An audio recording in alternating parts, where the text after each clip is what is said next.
Good evening. Today is Thursday, October 10th, 2024. We'll be meeting in room 254 at approximately 6 p.m. for a standing committee on social and economic development. Chairperson to be announced. Thank you and have a good night.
Good evening. Will the Standing Committee on Social and Economic Development please come to order? Before the committee can proceed with the business before it, it must elect a chairperson. Are there any nominations? Honourable Minister Marcelino. I'd like to nominate MLA Moyes for chair and MLA Kennedy for vice chair. So we'll do the chairperson first. Emily Moyes has been nominated. Are there any other nominations? Hearing no other nominations, Emily Moyes, will you please take the chair?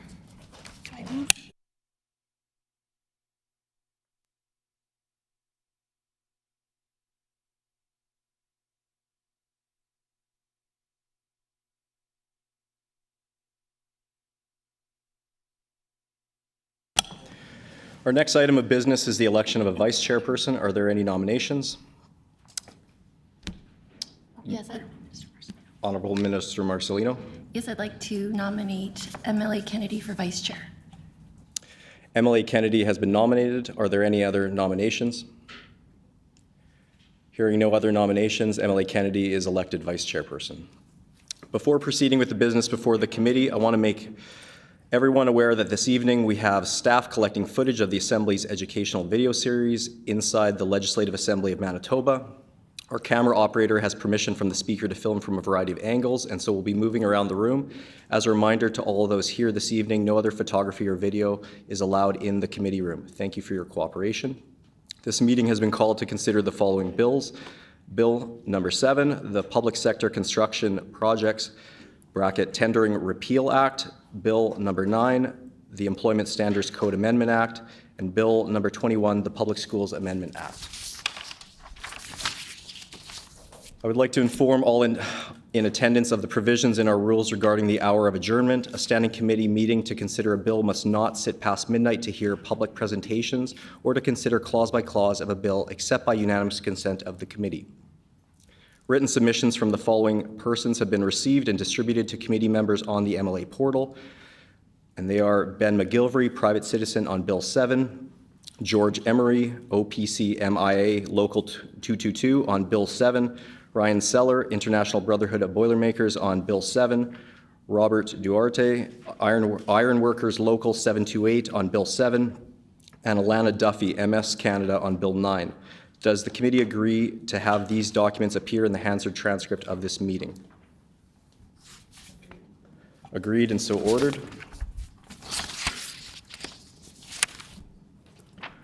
Prior to proceeding with public presentations, I'd like to advise members of the public regarding the process for speaking in committee. In accordance with our rules, a time limit of 10 minutes has been allotted for presentations, with another 5 minutes allowed for questions from committee members. Questions shall not exceed 30 seconds in length, with no time limit for answers.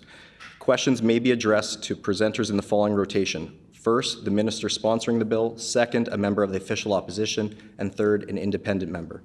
If a presenter is not in attendance when their name is called, they will be dropped to the bottom of the list. If the presenter is not in attendance when their name is called a second time, they will be removed from the presenters list. The proceedings of our meetings are recorded in order to provide a verbatim transcript. Each time someone wishes to speak, whether it be an MLA or a presenter, I first have to say the person's name. This is the signal for the Hansard recorder to turn the mics on and off. On the topic of determining the order of public presentations, I'll also note that we do have out-of-town presenters in attendance marked with an asterisk on the list. With these considerations in mind, then, in what order does the committee wish to hear the presentations? Minister Schmidt. I would like to suggest that we hear from out-of-town in-person presenters first, and then proceed with the regular order. With these considerations in mind,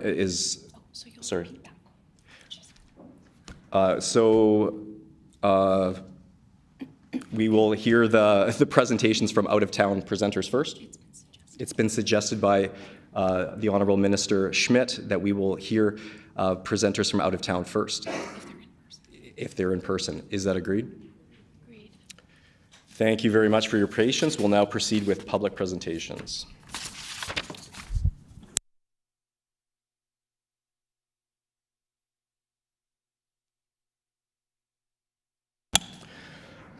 I will now call on Kevin Rebeck from the Manitoba Federation of Labour.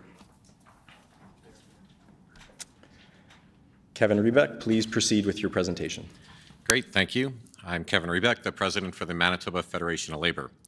The Manitoba Federation of Labour is Manitoba's central labour body, representing the interests of over 30 affiliated unions and over 130,000 Manitoban workers in the public and private sectors, as well as the building trades.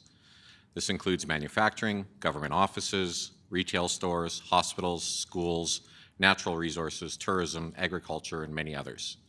I'm glad to be here tonight speaking in favor of this government making the smart, prudent decision to lift Brian Pallister's boneheaded ban on project labour agreements. PLAs are powerful tools for creating good family-supporting jobs, which is why Brian Pallister hated them.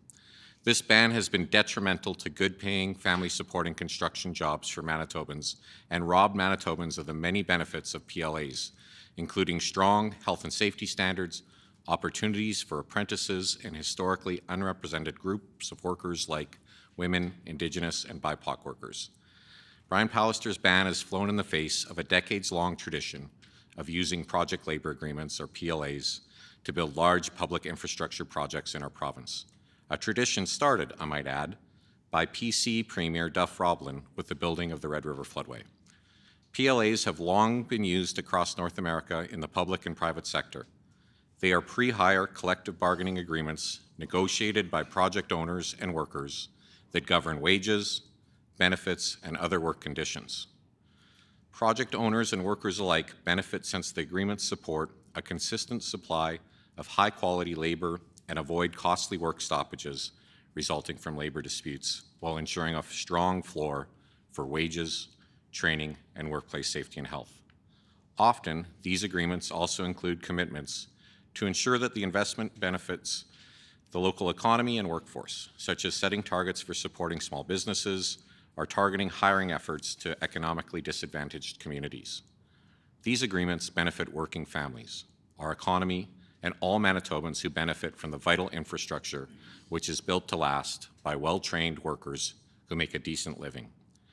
Manitoba's labour movement has been clear all along that PLAs are the right way to go because they've served Manitobans well for decades. PLAs consistently deliver high-quality hydro dams, hospitals, and other infrastructure. Work environments on these projects are complex, and dozens of employers and hundreds to thousands of workers may come in and out over a long period of time. Like a Manitoba hydro dam, in such complex work environments, PLAs provide for stability through consistent labor standards, wages, and human resource procedures and practices, all while guaranteeing there will be no strikes or lockouts for the full duration of each project. And while right-wing commentators and members of the opposition continue to peddle the myth that these agreements are forced unionization, under PLAs, any contractor, small or large, union or non-union, is free to bid for work. If they win a tender, they are then required to pay fair wages to their workers and pay a fair share to the cost of training workers. But we're glad to see at least one PC MLA tell the truth during Brian Pallister's time in office. As noted in Hansard, former MLA for Midland and Minister of Infrastructure Blaine Pedersen had the courage to say what many of his colleagues wouldn't say about PLAs.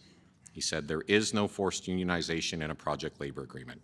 In a project labor agreement, there is not a compulsion to join the union, full stop." I would encourage members opposite to join their former colleague in seeing the light. We have seen many quality infrastructure projects in Manitoba completed on time and under budget using PLAs. In fact, the floodway expansion under the NDP government came in $38 million under budget, demonstrating the productive value of PLAs. With so many obvious advantages, it's clear there's truly no merit in PLAs.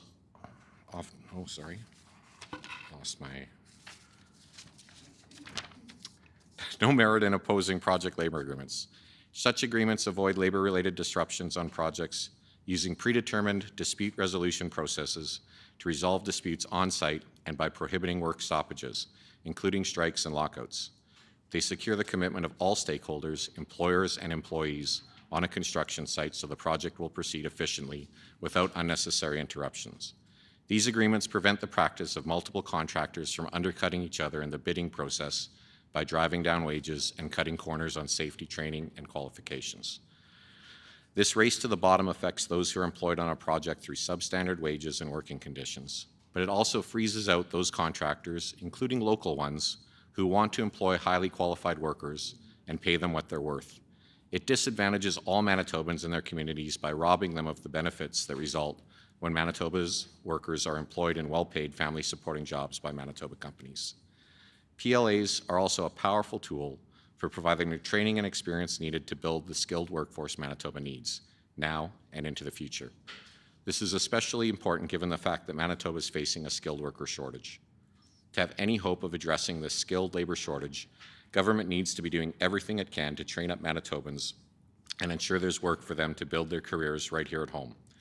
The Pallister PC approach of failing to train, cutting apprenticeship opportunities, and forcing Manitobans to find work in other provinces because of a lack of investment was the wrong approach. Because they contain requirements to train workers and provide apprenticeship opportunities, PLAs not only provide workers with the skills and qualifications needed on a specific project, they also provide skills and qualification workers can build on and use throughout their careers. That benefits those workers, Manitoba's employers, and our economy. PLAs often contain specific requirements for training and hiring workers who are underrepresented in the trades, including Indigenous and women workers. Those underrepresented groups are key to building the skilled workforce our province needs now and going forward. And while PLAs ensure a strong floor for wages and training, they also ensure strong health and safety on the job to make sure that all workers come home safely at the end of the day. The MFL wholeheartedly supports the repeal of this regressive piece of legislation. Manitoba workers, families, and communities will be better off for it now and into the future. And we look forward to the government bringing back the tried and true model that PLAs provide to Manitobas to benefit from public investments in infrastructure. The MFL was encouraged to read that Bill 7 will bring back good-paying union jobs to public projects in the government's news release announcing the bill in March. And now that Brian Pallister's ban on PLAs being lifted, we'd like to see government create a framework to harness the power of PLAs and use Manitoba's building trades union labor to build Manitoba. We know that government will have a number of projects on the horizon, like the next phase of Winnipeg's North End sewage treatment plant, the wind farms that form the centerpiece of the government's recently released clean energy plan, and more. Lifting Brian Pallister's ban provides the perfect opportunity for the provincial government to start building with reliable, local Manitoba building trades union workers once again. Thank you. Thank you for your presentation. Do members of the committee have questions for the presenter? Honourable Minister Marcelino. I have two, do I have time to do two questions? If it's 30 seconds. Oh, so I only have one question? Thank you, Mr. Rebeck, for your presentation again, and thank you for the MFL's continued expertise and advocacy for workers across our province. I have two questions, if you have time. The first is that unions have a safety advantage compared to non-unionized places. Can you speak a little bit about why you think unions have that? And secondly, if you could talk about the costs related to PLAs and why they would be worth it in the long run. Please proceed. I think you need to say my name, right? Please proceed, Kevin Rebeck. Thank you. Yes, to speak to the safety issue, it is a demonstrable fact, and I can pull up statistics, but that unionized workers are safer work environments. Largely that's because, A, they're able to elect representatives to serve on their health and safety committee, and they tend to have a dispute resolution process for grievances or to raise issues, and knowing that they have someone to back them up if they want to raise safety concerns or issues, to be able to make sure that they're taken seriously and dealt with and have processes to do that. So union workers, workers with a collective agreement, workers with a PLA are better off for having stronger processes and advocates to help them ensure that their rights are protected at work and that they're able to finish their shift and go home at the end of it safely and whole. In addition to that, I think you asked about kind of the long-term benefits of this. Well, we've reaped the long-term benefits of PLAs for many years on projects that are often done under their deadline timeframe and under budget. We've seen that with the floodway expansion. We've seen that with other project labor agreements as well. Having that stable workforce for the life of a project Knowing that we're supporting good family-supporting jobs enriches our economy, helps families and Manitobans get ahead, and ensures that all local businesses can apply on a level playing field without just trying to bid it by undercutting workers' wages or cutting corners on safety. So there's long-term benefits and immediate ones for Manitobans. Thank you. Do other members of the committee have questions for the presenter?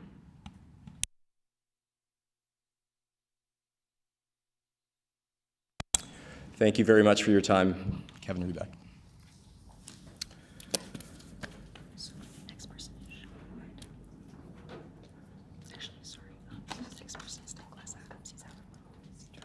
I'd like to call on Nicholas Adams, please. Okay, he's in the room, so we'll move to the next in-person out-of-town presenter, who's Mr. Sean. I'd like to call on Mr. Sean Wood.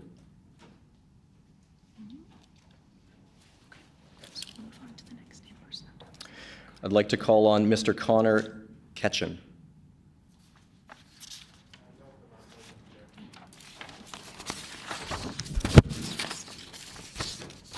I'd like to call on Mrs.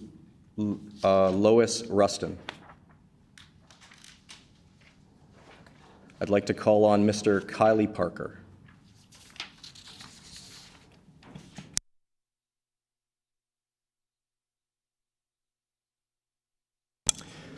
Mr. Kylie Parker, please proceed with your presentation.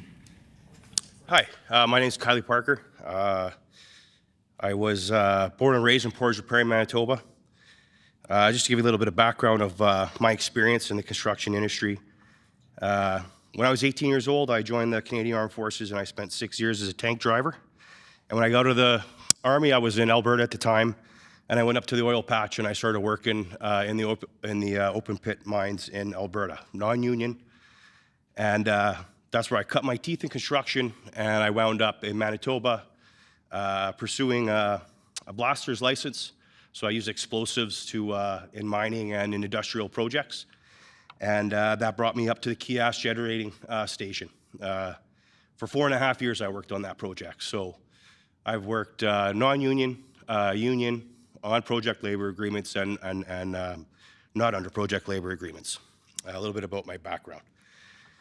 PLAs are a powerful tool used by the government to ensure that Manitobans get the most out of our public dollars that are funding or helping to fund construction projects in the province. Really, they are a way to maximize our investment when we're spending our money in Manitoba. A construction project can be much more than a contractor completing the job and moving on. By utilizing a PLA, the government can ensure that we are training our next generation of journey people by requiring certain apprenticeship numbers on the job. So most jobs, yeah, you're going to have apprentices on them, but there's nothing mandating to have X amount of apprentices on the job to make sure that we're building the next generation of workforce, because we have a lot of journey people that are retiring. And we need to train people big time, and we need to build up that pool. And a PLA is a perfect way to do it, because you're going to have the numbers and they're going to be reported on. So it's a way to make sure that we're training and those folks are getting their levels and they're moving up, and they're not getting stuck as a level 1 or a level 2 for years and years and not moving along, right? So that's one example. PLAs can use to ensure equity hiring, to make sure that folks that traditionally aren't part of construction, we're going to bring them in. And a PLA is the best way to do that, because we can have equity hiring, but then we can also ensure a workplace that's welcoming, respectful for these folks that traditionally aren't construction workers. And when I say that is, on a project labor agreement, you have representation, and it's well used. I was a job steward up on the Kiest project and helped a lot of folks through tough times when they were at work, and that was part of their membership, being a union member. That was part of my job on top of my regular duties up there. And we need to invite those folks in, because we need more and more people in the construction industry, and we need women, especially in construction. And there's a lot of barriers there that have been there for a long time that keep women out of construction. And under PLA, the project, the province can mandate how we're going to run a construction project. And that means that you're going to have bathrooms for females, males, and others as well. It's hard enough to get bathrooms on a construction project most of the time just for use in general, let alone having them there for, gendered. And people don't realize that that's a big thing that keeps women out of the field and out of the trades. And that's just the little things, but the province can dictate it. It's up to you, right? It's not up to the contractor or whether the contractor wants to agree with it, right? That's the power of the PLA when you're on the job site. PLAs can require through language in the agreement that Manitobans will get priority hiring, with emphasis on real opportunities for locals when hiring, and not just job numbers by sticking them with the worst, least skilled jobs on the site. Again, that's utilizing your power and making the project labor agreement the way that we want to see the business done here in Manitoba. And, in my experience, and I think other people will, can agree with it, that when we're doing work and it's on treaty land or it's on traditional lands like Kiosk was, there's often quotas of having to hire locals, but that doesn't mean they have to have good opportunities and good jobs. Most of those folks end up, in housekeeping, working in the kitchen, and they're not getting an opportunity for a trade if they want, and to continue on in a career of construction. Once the project's done, it shuts down, the camp's gone, they're out of their job, and they don't really have anything to work with. And that's gone on a long time.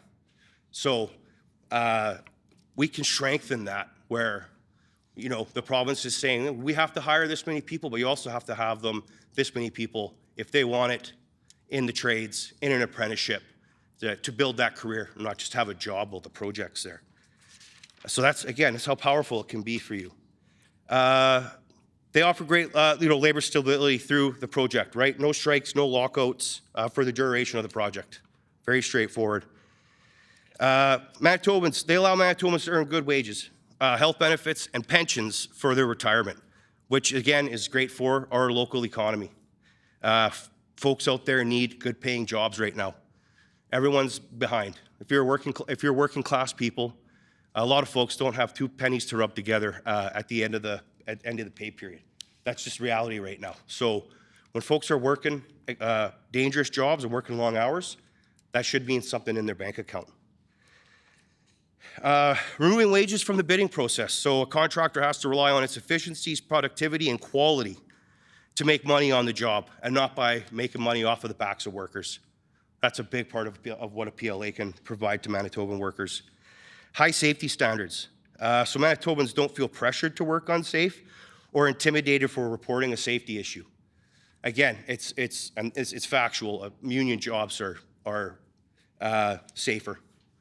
All right, because people aren't pressured and they don't feel like they have to do something that they may lose their job, or they may lose overtime, or they may have a punitive action taken against them by a foreman or a superintendent because they got in trouble because they had an unsafe work area and they reported, or they told them to do something unsafe. And if they weren't going to do it, then they were going to be punished. That's a reality. If you don't believe that, then you haven't worked on a construction site. Project labor agreements are a way for our government to extract maximum value and opportunity out of a construction project.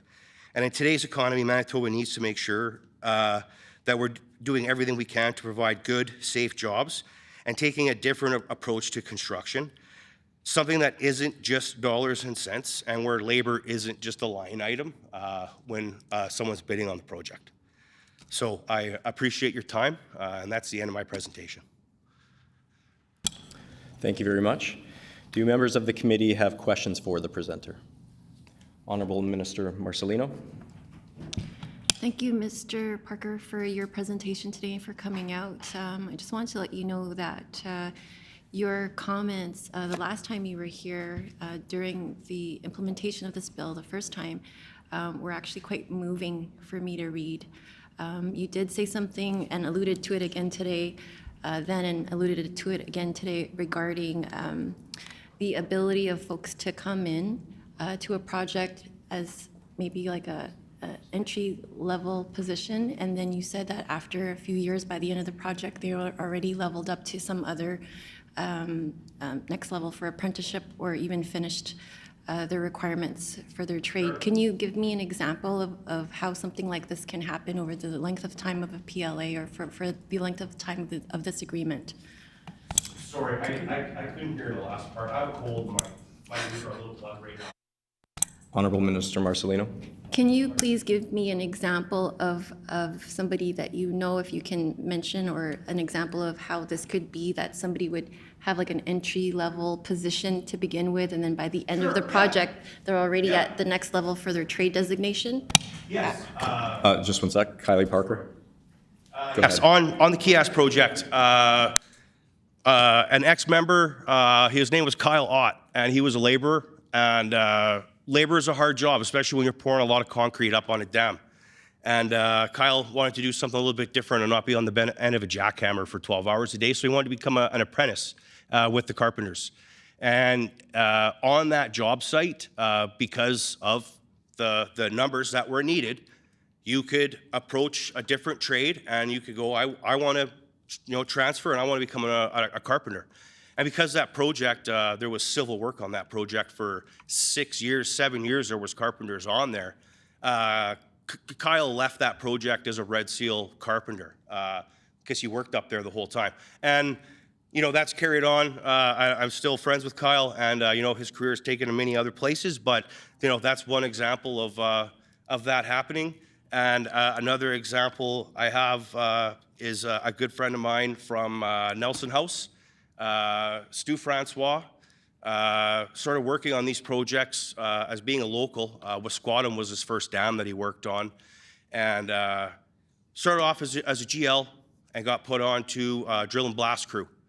And through Wasquatum and through Kias, Stu worked on drill and blast, and Stu became a licensed blaster. A lot of people don't realize, like on that project, the 2,500 craft workers that are up there, only the blasters are licensed by the province to do their job, because we're detonating sometimes 100,000 kilograms of explosive, and we can really send things sideways.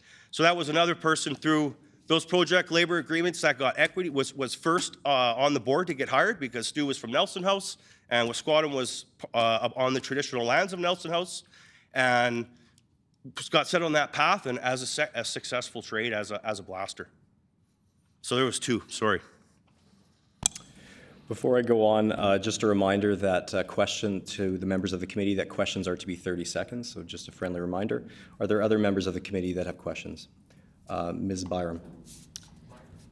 Thank you, Mr. Chairperson, and thank you, Mr. Parker. This is maybe more of a comment, but I just want to say thank you for sharing your experiences and for presenting here at committee tonight and taking time out of your evening. So I just wanted to share and express my appreciation for that. So thank you, Mr. Parker. It was my pleasure. Any other questions? Thank you very much for your presentation.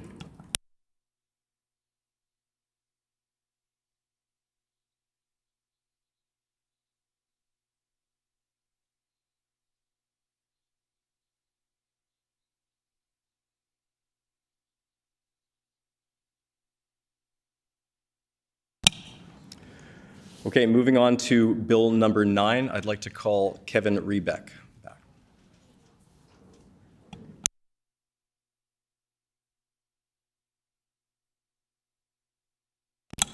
Kevin Rebeck, please proceed with your presentation. Thank you. I'm Kevin Rebeck, back again, President of the Federation of Labor still, and we still represent over 100,000 unionized workers in the public and private sector. I'm here tonight to commend this government for making a simple and straightforward update to our Employment Standards Code to ensure that the code aligns with federal employment insurance benefits, EI, and that very sick and injured workers will have job-protected leave when they need to access federal EI sickness benefits, which provides for up to 26 weeks of financial assistance if workers are unable to work with medical reasons. And while this legislation fix is very simple, it's taken far too long to make because of inaction by the previous PC government, followed up by the disgusting decision to delay this legislation made by the PC opposition last spring. As a result, Manitoban workers have waited almost 2 years for the ability to access full EI sickness benefits without fear of losing their job.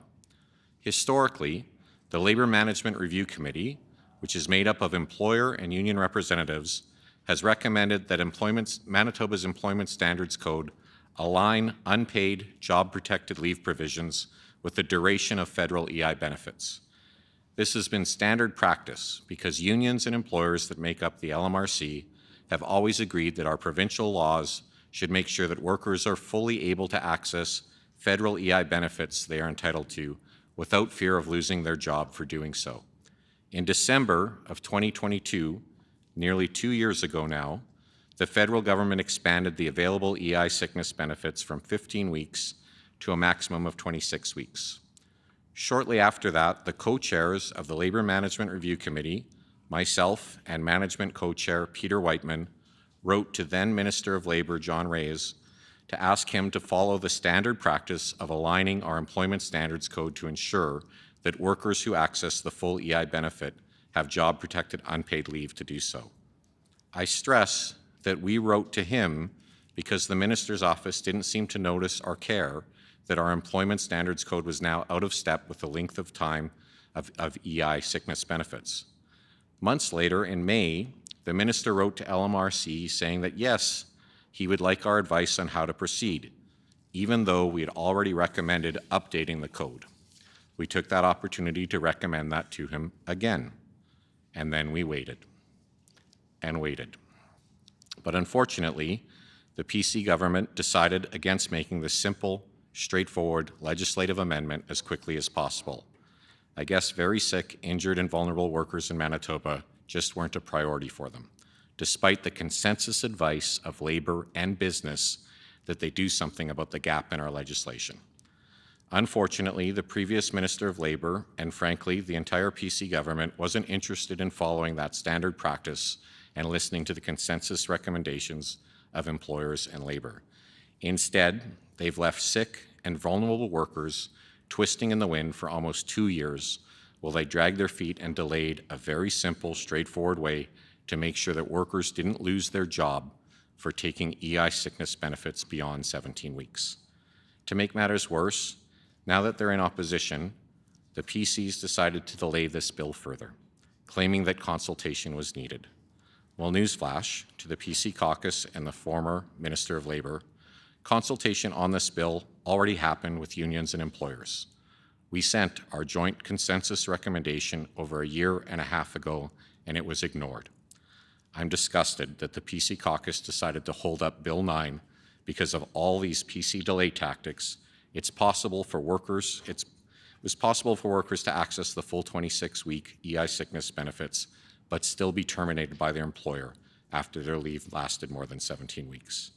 So thank you to this government, and particularly to the current Minister of Labour, for moving ahead on Labour Management Review Committee's advice from a year and a half ago. Sick and vulnerable workers will have more job security as a result. And to the PC opposition, I hope that you can reflect on what you've done and think twice the next time you consider playing politics with the lives and livelihoods of working Manitobas, especially their most vulnerable. Thank you. Thank you for your presentation. Do members of the committee have questions? Honourable Minister Marcelino.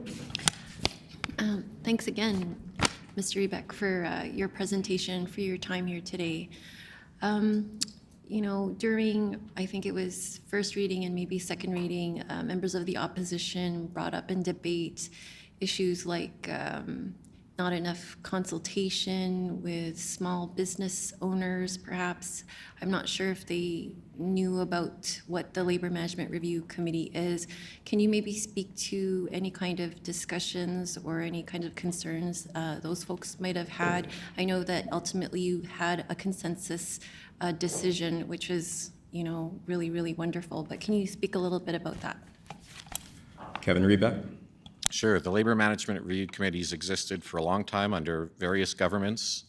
It's made up of representatives from Labour and business. It includes a representative from the Chamber of Commerce, among other groups, and represents the broad view of business. They have an internal process by which they consult and deal with business owners and leaders.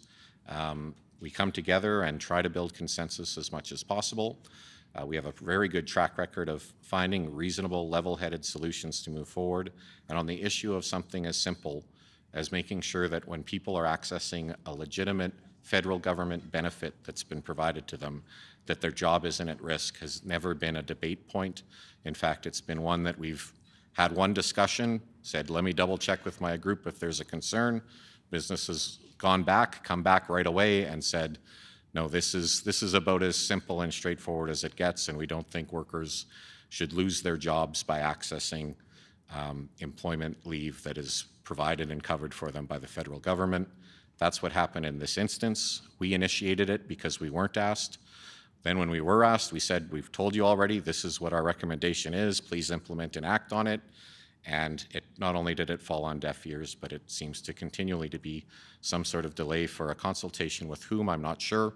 When they were the government of the day, they didn't ask anyone else, they only asked LMRC. LMRC gave them advice, and they chose to ignore it and delay it yet again. Thank you. Do other members of the committee have questions for the presenter?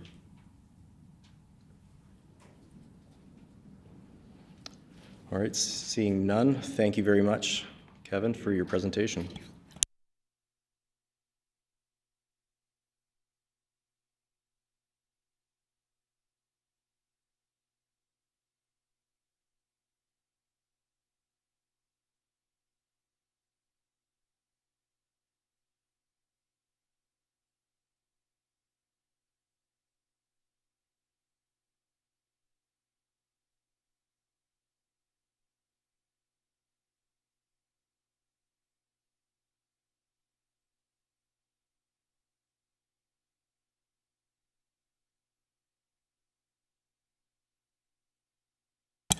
Okay, just to be clear for everyone, on Bill 9, we do have an out-of-town and out-of-province presenter, but they are on Zoom. That's Mr. Patrick Tohill. So we're going to actually go back to Bill 7, and I'd like to call Ms. Tanya Paulson to present.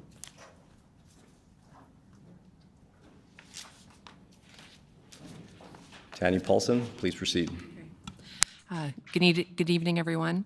My name is Tanya Paulson. I'm the Executive Director for the Manitoba Building Trades Council, and here's a representative of the Allied Hydro Council of Manitoba as well.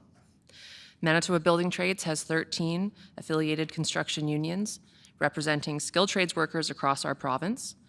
And I'm pleased to be here on behalf of those members to speak in favor of Bill 7, which will repeal the ban on project labor agreements, or PLAs. When the ban was put in place under the Brian Pallister government, it was done so in a direct and targeted effort to harm building trades unions. But the reality is, it has harmed our provincial construction industry labor pool as a whole. This ban is the only one of its kind in North America and has had devastating impacts on workforce development, labor cost certainty, and employment standard enforcement on provincial infrastructure projects. PLAs are a very common tool in construction and are regularly used by both public and private entities to ensure cost certainty for project owners, while also maximizing those training opportunities, local hiring opportunities, and ensuring uniform employment standards on job sites. Many of the largest infrastructure projects in Manitoba's history, critical infrastructure that Manitobans rely on and use every day, mind you, were built under a project labor agreement. Manitoba Hydro itself had the longest project labor agreement in Canada's history. Until it expired in 2023 under the previous government, the Birtwood-Nelson Agreement, in partnership with the Allied Hydro Council in Manitoba, successfully employed tens of thousands of Manitobans on major hydro installations. These projects have placed Manitoba as a leading producer of clean, renewable energy and included many generating stations, including most recently the Kiosk generating station. PLAs have also been integral on delivering on those large earth-moving projects beyond hydro, like the floodway expansion, which was not only completed early, but also on budget. PLAs are time-tested and provenly effective policy enforcement tools for ensuring priority of local hiring and diversity hiring targets, providing apprenticeship and training opportunities and workforce development oversight planning, providing all workers with collective agreement rates and industry-leading benefits, ensuring cost certainty for government, and stabilizing access to skilled trades labor. Further, the province, as the project owner, was guaranteed access to labor supply and standardized dispute resolution mechanisms so that no strikes, lockouts, or shortage of skilled labor would prevent work from being completed on time and on budget. These agreements provide taxpayer-funded projects, all of these benefits and more, and Manitobans deserve to know that their tax dollars are used efficiently and are benefiting our communities and our workers. Some of you might have heard, and as a phrase in favor on the opposition, that PLAs are forced unionization, or that they limit the number of contractors who can bid on a project. I'm pleased to inform you that these statements are categorically untrue. If you don't believe me, you could ask the Supreme Court. They refused to hear merit contractors' forced unionization claims case, which was the impetus for this ridiculous ban in the first place. In Manitoba's long history of successfully using PLAs to employ and train Manitobans, there has been no rapid increase in non-union contractors being organized.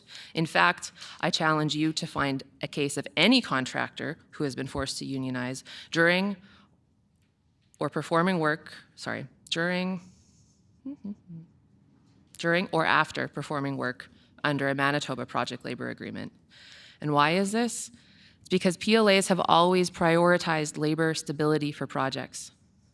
The Birtwin-Nelson Agreement specifically restricted the union's right to organize a contractor on a PLA project.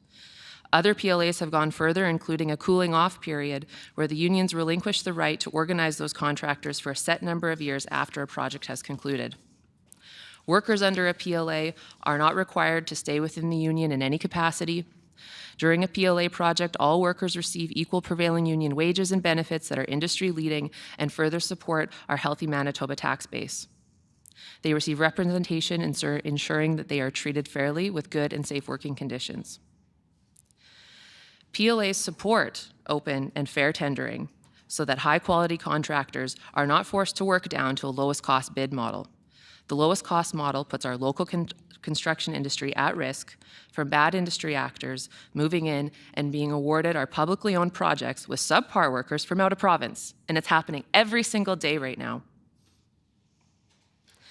The evaluation of bids should be based on quality and expertise, and not based on who can pay their skilled workforce the least. Large infrastructure projects built without a PLA continue to give Manitoba taxpayers the most grief. For example, the South End Water Pollution Control Centre was built on a lowest cost bid. What that meant in reality is at the time when hundreds of Manitoba construction workers were coming out of work because kiosk has wound down, the cornerstone piece of infrastructure in Winnipeg was being built by out-of-province workers. Insult to injury is that the work was so poor in quality that much of it continues to be redone. It is years behind on schedule and hundreds of thousands of dollars over budget. Had the project been tendered with a project labor agreement, the jobs would have been local, the work would have been higher quality, and taxpayers would not be paying for preventable cost overruns. I want to circle back to the point that I made at the beginning. I stated that the ban on project labor agreements was harmful not only to building trade unions, but to the industry as a whole. That is because PLAs are critical for ensuring Manitoba's workers have the opportunity to develop their skills on a Manitoba job site. When we know Manitoban workers have the job, we can facilitate, we as in the unions, we facilitate wraparound supports that retain the workers and that help them navigate their training, that advance their apprenticeship, that get them that Red Seal job. So when that job winds down, as every construction job does, they're ready to go into the next one in a highly qualified position. This is how we train the next generation and grow our labor pool in a critical skill shortage.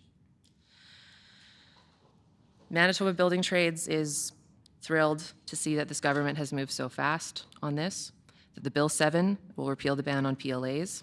We know that this government wants to create good jobs for the Manitobans who built the infrastructure we rely on every day, and this is an important first step.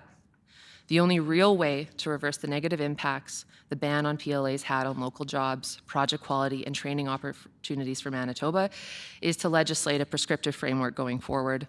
This way, Manitobans can know that their tax dollars are supporting fair and open tendering on our province's major infrastructure projects.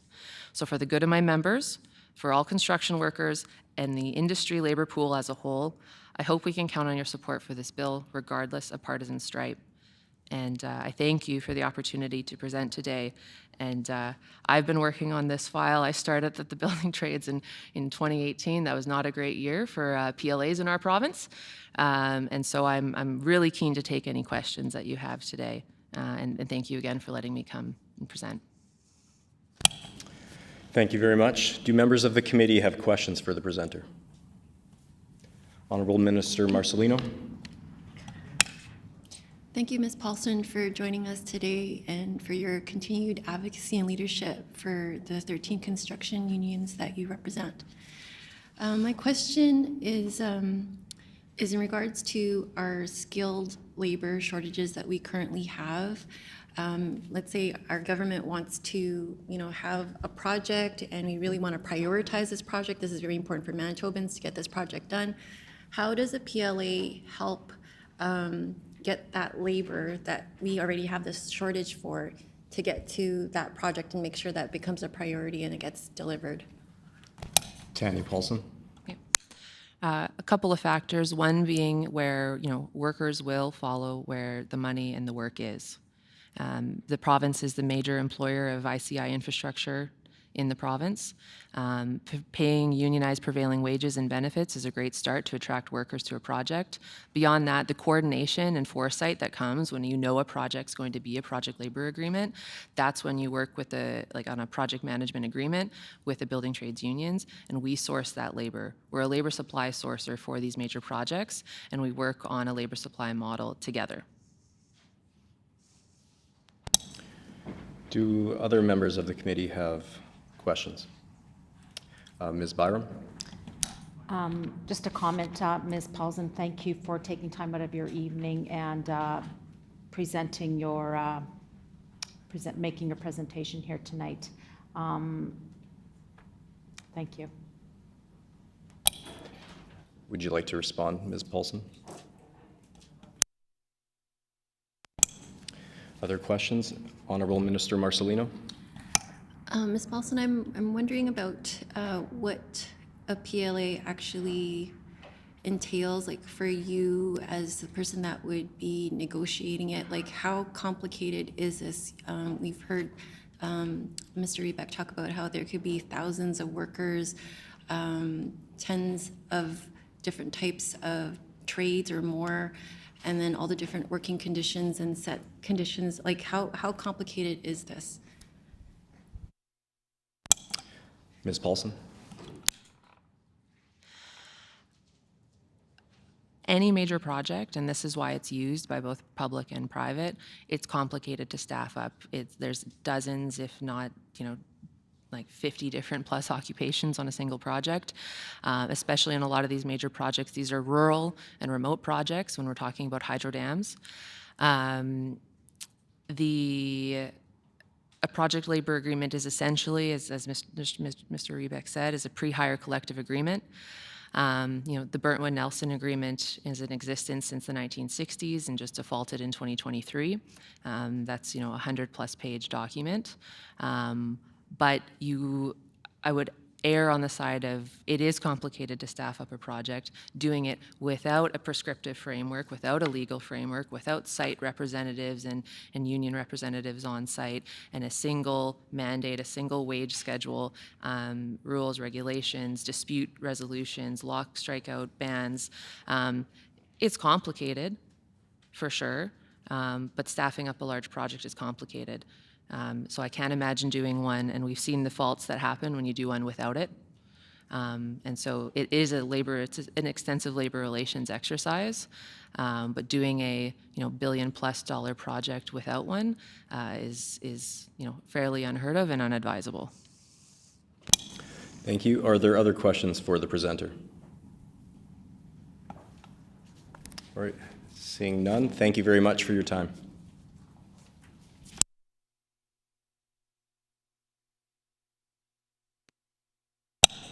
I'll now call on Mr. Mark Lafond.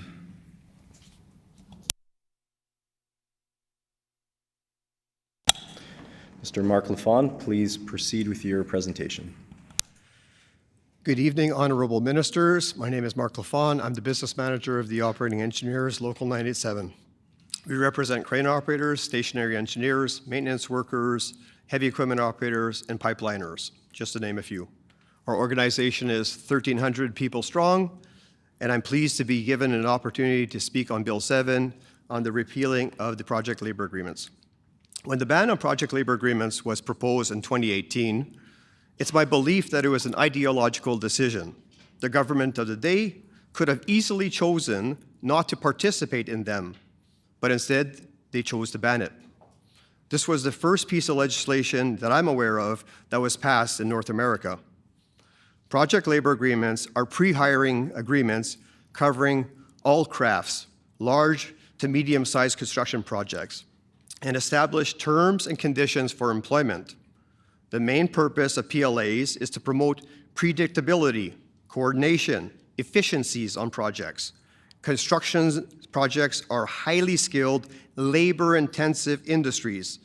The success of the construction project requires significant coordination amongst various contractors and dependable, qualified workforce that are trained on specific crafts.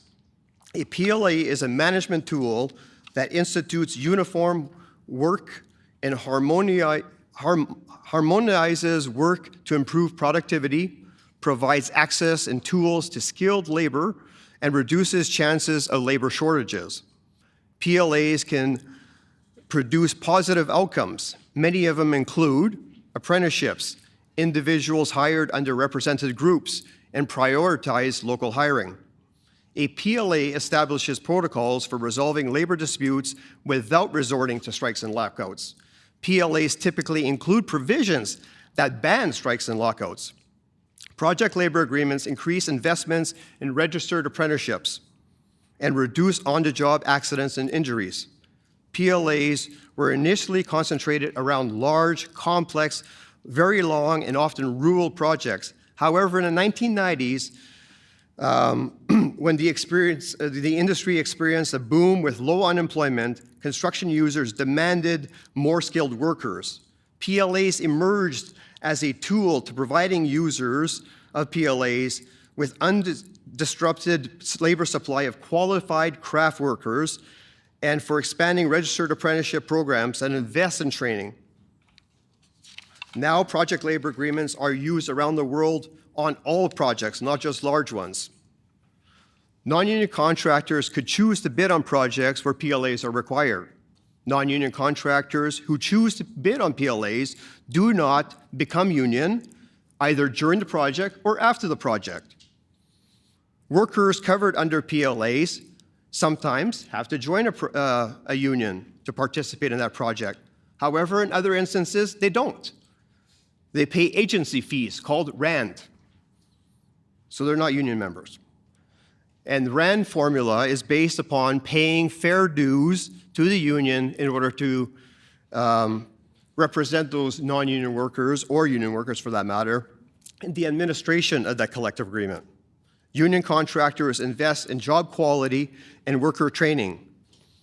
Survey data of the Associated General Contractors of America, AGC, include representatives of 1,800 union contractors and 3,900 non-union contractors. And the survey revealed that labor shortages are much less severe in union segment of the industry. Union contractors are 21% less likely to experience delays in project completion, 27% less likely to report that their local pipeline supply of well-trained craft workers is poor, and 13% less likely to lose their workers to other industries. Project labor agreements have been applied in public projects since the 1930s, consistently around the world. PLAs in the public sector have been used on schools, road construction, affordable housing, hydro, and building projects. Many examples of successful PLAs have been used right here in this province. Flin Flon, the Fleur Project, Pine Falls, the Tembec Project, Minnedosa, the Husky Project, Kiosk, Eastside Road, Enbridge Line 3 replacement, a pipeline project, and the list goes on and on. Project labor agreements also have a long history in the private sector. Corporations around the world like Apple, Intel, Honda, General Motors, BP, Procter & Gamble, Walmart, Disney, all use project labor agreements. So I guess the question is, if they use it, why don't we? Project agreements are a de-risking mechanism. At the same time, PLAs ensure market competitive wages and benefits, skilled workforce, uninterrupted supply of labor, safety standards, robust workforce development commitments that create real pathways and timely completion of critical infrastructure on budget and on time. OE 987 is pleased by this government's commitment for repealing the ban. As responsible stewards, you are ensuring that infrastructure projects get the best bang for the buck.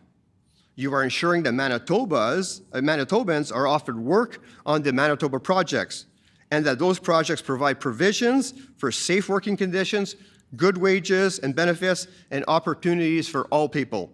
I'm happy to take any questions.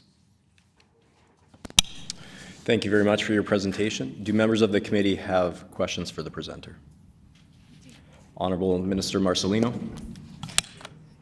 Thank you, Mr. Lafond, for coming here and letting us know about how your organization feels about how important PLAs have been to you, to your work. Can you please speak a little bit about how the ban affected your members? Mr. Lafond. Thank you for the question. Well, I mean, it did have material impact to our organization because, like one of the previous speakers spoke about, I mean, Kiosk came offline, and we have a work board, an outer work board, so people get dispatched out to projects. And currently, in one of our divisions, not so much in the other divisions, but there's still a couple hundred people on the outer work list. So those people are waiting. They're phoning me all the time. They're hoping that projects come on stream. They're hoping that project labor agreements come back so that they can go to work. So there is a material impact, yep. Thank you. Do other members of the committee have questions?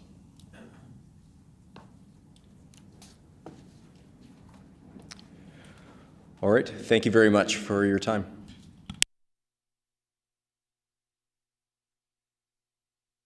I will now call on Mr. Victor Da Silva.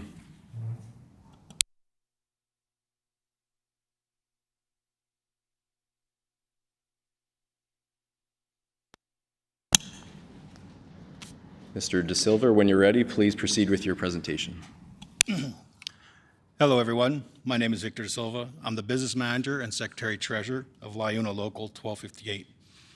I represent construction craft workers, concrete finishers, mason tenders, and laborers in many different sectors in the construction industry. And I am here to speak in favor of Bill 7, the repeal of the ban of the project labor agreements, also known as PLAs. You'll hear from those who oppose this bill that PLAs are forced unionization, or it drives up the cost of projects.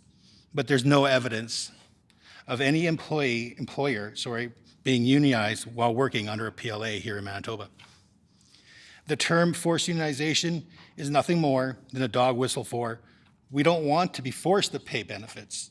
We don't want to be forced to contribute to workers' pensions. We don't want to be forced to be held accountable for working conditions. We don't want to be forced to hire local workers first. There have been many projects built in Manitoba that were covered by PLAs, such as the Husky Ethanol Plant in Minnedosa, the Floodway Expansion, Kiosk, Wisquatam, the East Side Road, and Bipole 3, just to name a few. And yet, no employers were unionized while working on those projects. PLAs is provide owners with the project that will secure labor cost for the duration of that project. Unlike major cost overruns that took place at the South End Water Pollution Control Project and at the Winnipeg Police Station in downtown Winnipeg, and now, from my understanding, at the North End Water Pollution Control Station, project labor agreements provide owners with the security that their projects will be built at a higher quality. That is because cheap labor is no longer the deciding factor on who gets awarded the projects. With PLAs, one of the largest factors in securing the project is the contractor's ability to do the work efficiently with their highly skilled workforce and their management and ability to do that project. This provides a higher quality product for the client. PLAs also provide owners with the labor security so that their projects will be completed on time. With language in most PLAs that state there shall be no strikes or lockouts for the life of the PLA, we have all witnessed how labor unrest can affect productivity and the economy here in Manitoba. What PLAs also provide is an opportunity for Manitobans to work in their own province. PLAs often have hiring structure that outlines and obligates the hiring local residents prior to seeking employees from other province, or even worse, cheap temporary foreign workers who are often taken advantage of. This is a huge economic benefit to the province, as dollars earned in Manitoba stay in Manitoba. These hiring provisions often provide career opportunities for many individuals in underrepresented groups by providing them with safety training, skill development, and pathways to apprenticeship, which give them a career in the trades. So what are we actually talking about here? We're talking about individuals who want to go to work and provide for their families in one of the most dangerous and physically demanding professions there is. It is our responsibility to make sure that these hardworking tradespeople who build our vital infrastructure are cared for and in a manner that they deserve, and PLAs do that. In conclusion, PLAs are not just beneficial for Manitoba's economy and the owners of these projects who will end up with a top quality product upon completion. It benefits hardworking people of Manitoba, and anyone who opposes this bill only cares about their own interest and not what is best for Manitoba. Thank you for your time. Thank you very much. Do members of the committee have questions for the presenter? Honourable Minister Marcelino. Thank you, Mr. Silva, for coming here and presenting. I understand that LIUNA has a lot of members that are newcomers and other types of vulnerable workers. Could you maybe speak a little bit about, in your opinion, how a PLA would protect the rights of workers like this? Mr. De Silva. Yes, thank you. We do represent a lot of newcomers here to Canada. The labor trade is a very entry-level trade, so a lot of individuals come into this. But with the trade itself is a Red Seal apprenticeship trade, which gives them a great opportunity to go and get their skill sets, go through apprenticeship, and now make it into a career, where now they can now make a good livable wage, provide for their family, and it's a great opportunity for new Canadians. PLAs always have structures that talk about apprenticeships, and that is vital. Thank you. Do other members of the committee have questions? Ms. Byram? Again, thank you, Mr. De Silva, for coming and making your presentation and sharing your insight to your organization, and appreciate your time and sharing your story. Thank you.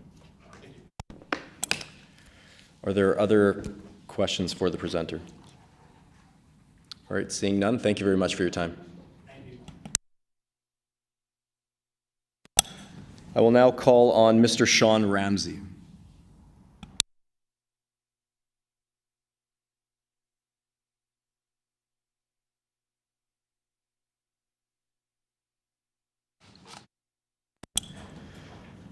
Mr. Ramsey, when you're ready, please proceed with your presentation.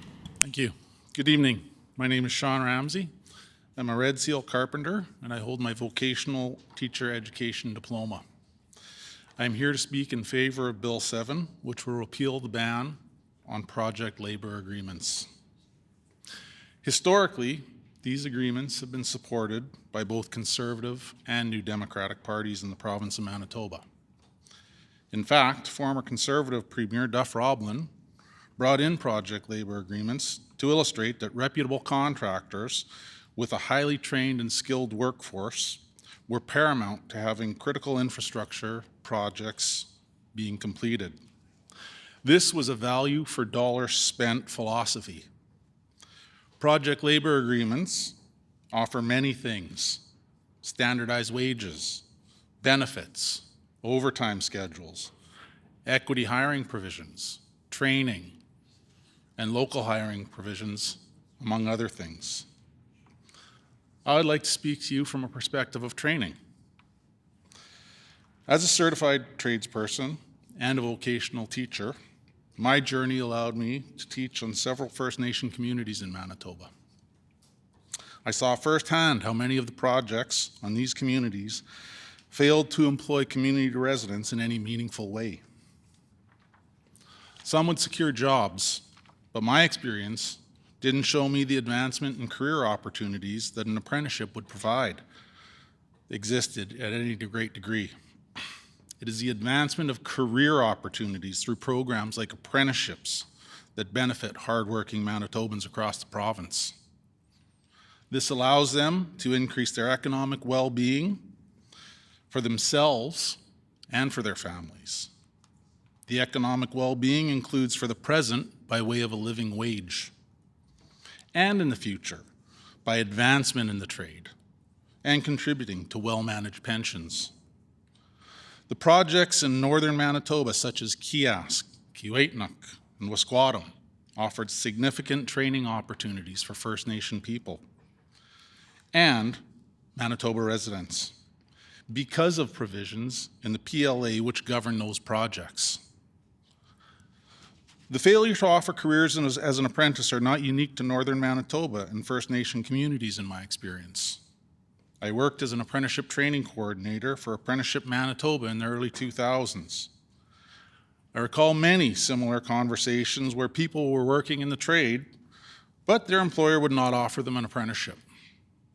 The promise of the apprenticeship was there after a probationary period, but all too often, the apprenticeship never materialized.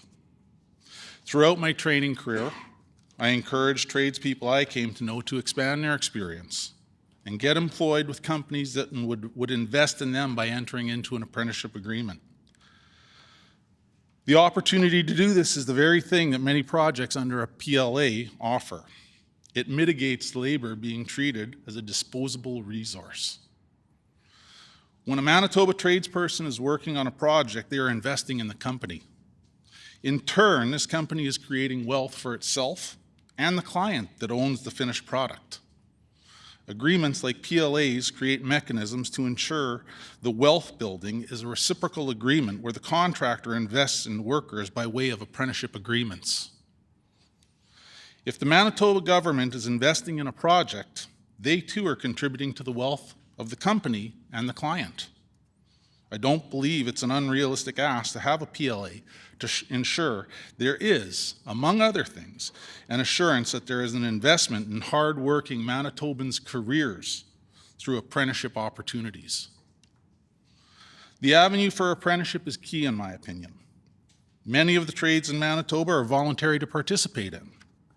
As such, there is no onus on the company to invest in training the worker through an apprenticeship and ultimately securing their red seal. An investment in these workers is in the best interest of the province, as it will develop a highly trained, highly skilled workforce. Having a PLA can ensure that investment in a project sees a return on investment by the way of the training it provides to Manitobans who go on to have successful careers in the trades. The shortage of skilled tradespeople in Manitoba and in Canada is well documented. The ability to address this through the use of PLAs is one strategy that is needed to increase the number of Manitobans entering the trades and becoming trained in them. Thank you. Thank you very much for your presentation. Do members of the committee have questions for the presenter? Honourable Minister Marcelino. Yes. Thank you, Mr. Ramsey, for coming today to present. I have a question. I just don't really know too much about this topic. Why wouldn't an employer want to take on an apprentice? Mr. Ramsey. I don't know that I can speak for all employers as to why they wouldn't, but some of the reasons that I've heard is obviously there is a a graduation in wages as they become more skilled and advance through their levels. So while you may pay someone who is an unskilled laborer, $17 an hour, not classify them as an apprentice, and you can keep that person working at that wage for, 2, 3, 4 years. Once you sign the apprenticeship agreement, there are legislated mechanisms to ensure that once the apprentice completes training plus on-the-job experience, their wage goes up. So each level, their wage is going to go up. So where you could keep an apprentice, where you could keep an unskilled worker at, and I'm just picking an arbitrary figure, $17 an hour for 3 years, if that same person is an apprentice, then by the time they complete their 3rd year, their wage could be somewhere around $24, $25, $26 an hour. Thank you. Do other members of the committee have questions? Ms. Byram. Thank you, Mr. Ramsey, for taking the time to present tonight. We're hearing a lot about the apprenticeship, and I'm just wanting to ask, is there enough journey persons there to take on the one-to-one ratio, and what does that look like? Mr. Ramsey. So again, I don't work for Apprenticeship Manitoba, so I don't know. My experience would tell me yes, there is, because there are other mechanisms within apprenticeship regulation that it's not just the journey persons that the company can rely on. There is something called designated trainers, and the designated trainer designation is that if an employer has someone that meets the skill set of a journey person, they too could train.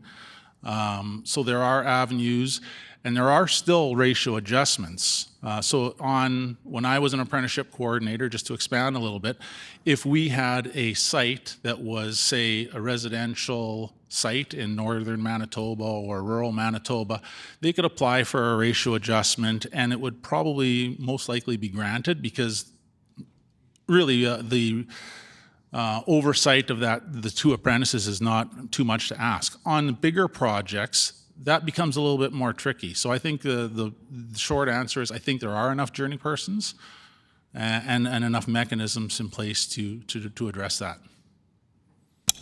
Thank you. Are there other questions for the presenter? All right, seeing none, thank you very much for your time.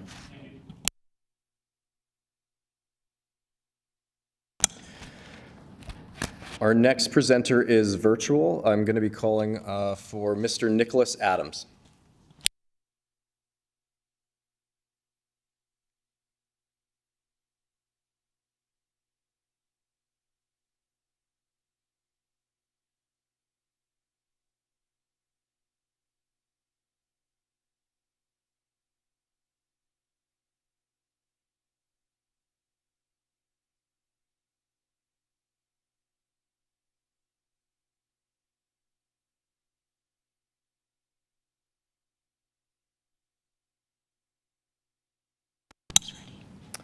Mr. Adams, if you are ready.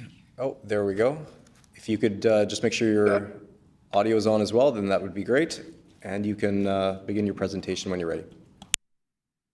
Okay, excellent. I just wanted to keep my remarks brief and just quick introduction.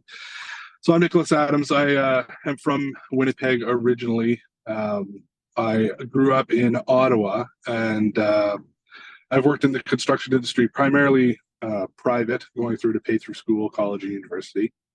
When I got married in 2013, I started looking for things that could be a career building that I could build a family on. So having grown up involved in the construction industry in Winnipeg, I knew that a PLA had been agreed to for the Kiosk Hydro Dam, working under the long-standing Burtwood-Nelson agreement. I knew that that would start my way to be able to build a family by starting a pension that a lot of people in their 30s and early 40s didn't really think of as commonplace as we were getting out of university, unless you worked in the public sector. So knowing that that was going to happen, I took the leap to move myself and my wife back to Winnipeg, back home. I still had quite a bit of family there, so I had a structure that I could build around. The only thing was missing was a career. So when 2016 rolled around and the very first concrete crews were being called up to Kiosk, as a Manitoban, I was able to get in on a stage hire and start with they had the JRS. So you were able to put your skill sets, your work history, everything was done for you through that government support that essentially was able to sign you up and find you a placement working on a Manitoba project. As a Manitoban, as well as an out-of-province hire and a local hire.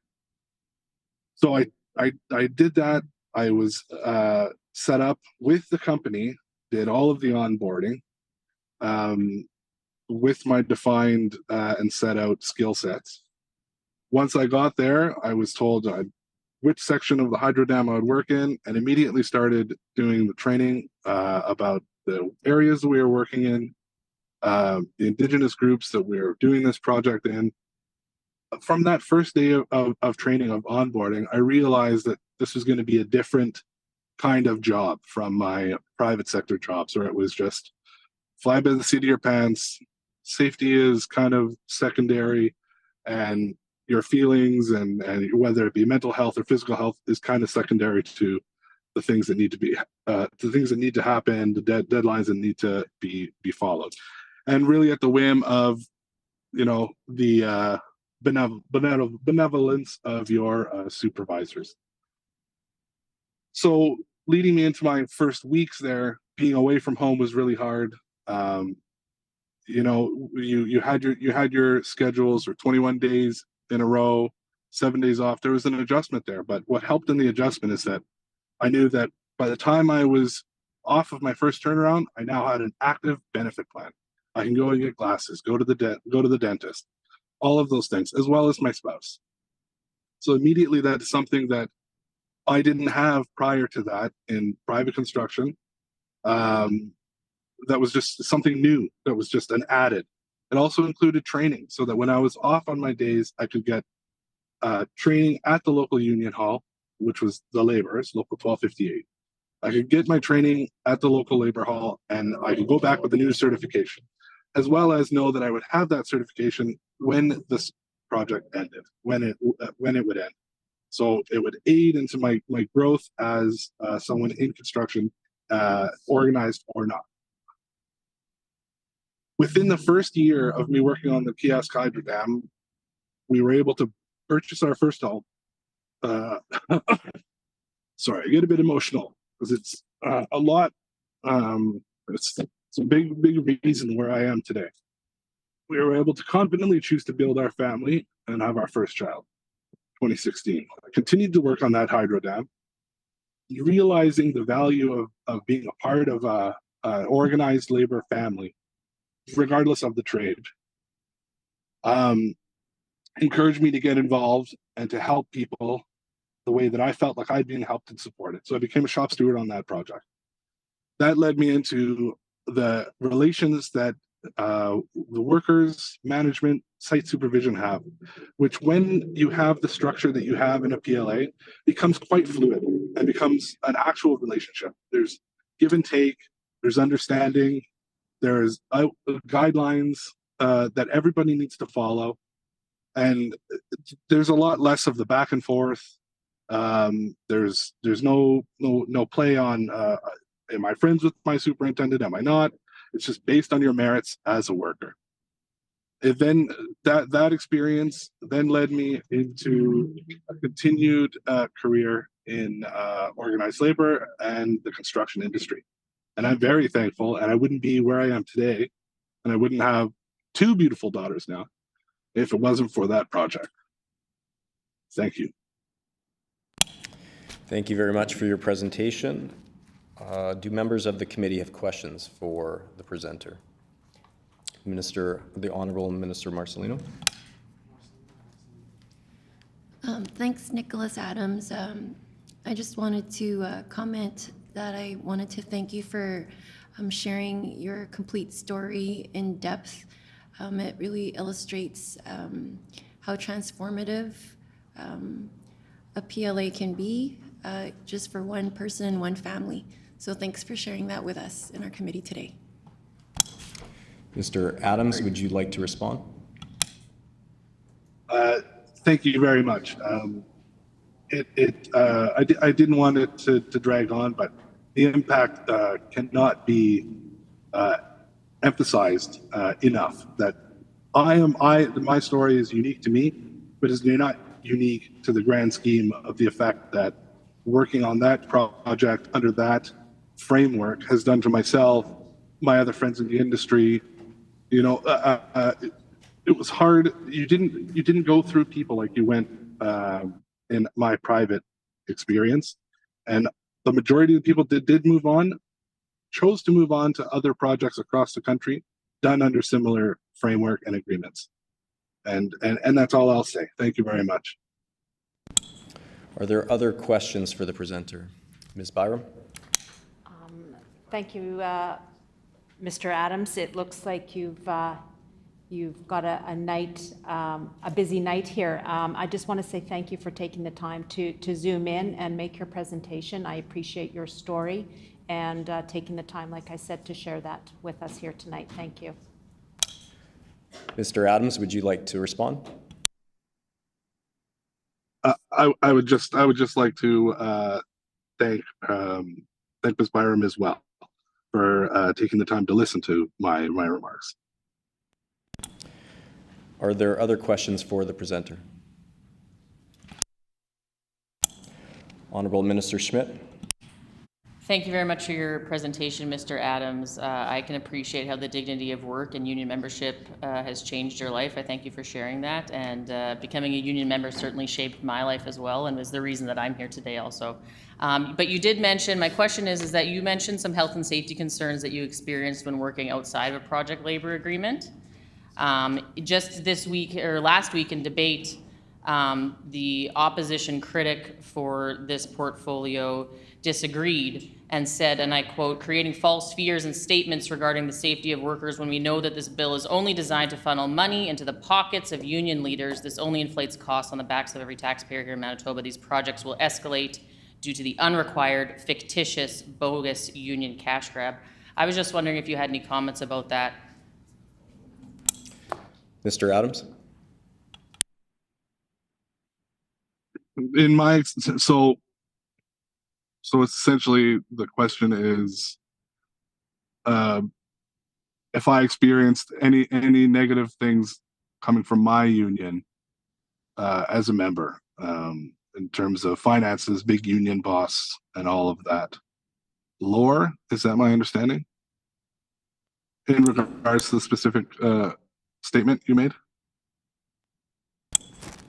Honourable Minister Schmidt, can you clarify? Yeah, I'm just curious what your thoughts are and whether or not you believe that these health and safety, concerns are real or are they fictitious? And what impact experience would a project labor agreement have on health and safety concerns in the workplace? Mr. Adams? Okay, sorry, I do understand. Even on the Kiosk Hydro Dam, with the amazing safety record they had, we had fatalities on that project. And they were dealt with care, compassion, and results in terms of what safety protocols need to be changed, what could have happened, what could have been done to not have it again. And when you look on the private side, and you've got, in British Columbia, there were cranes falling down on construction sites, whether they be under a PLA or not. Those safety things get overlooked by those companies because it's a bottom line issue. The bottom line issue for companies that work successively and willingly under PLAs, whether they be unionized companies or not, what makes them the profit is the workforce. A healthy, safe workforce is an efficient workforce. They don't break equipment. They aren't on sites that have fatalities. I worked in the private road building industry in Winnipeg while I was going to university, and there were times where I was almost hit by cars. And it was simple because we decided to work later, work longer, and with less safety precautions. That's what I'll say to that. I hope I've answered it effectively. Thank you very much for your presentation and for taking the time tonight. I will now call on Mr. Kyle Kalsix.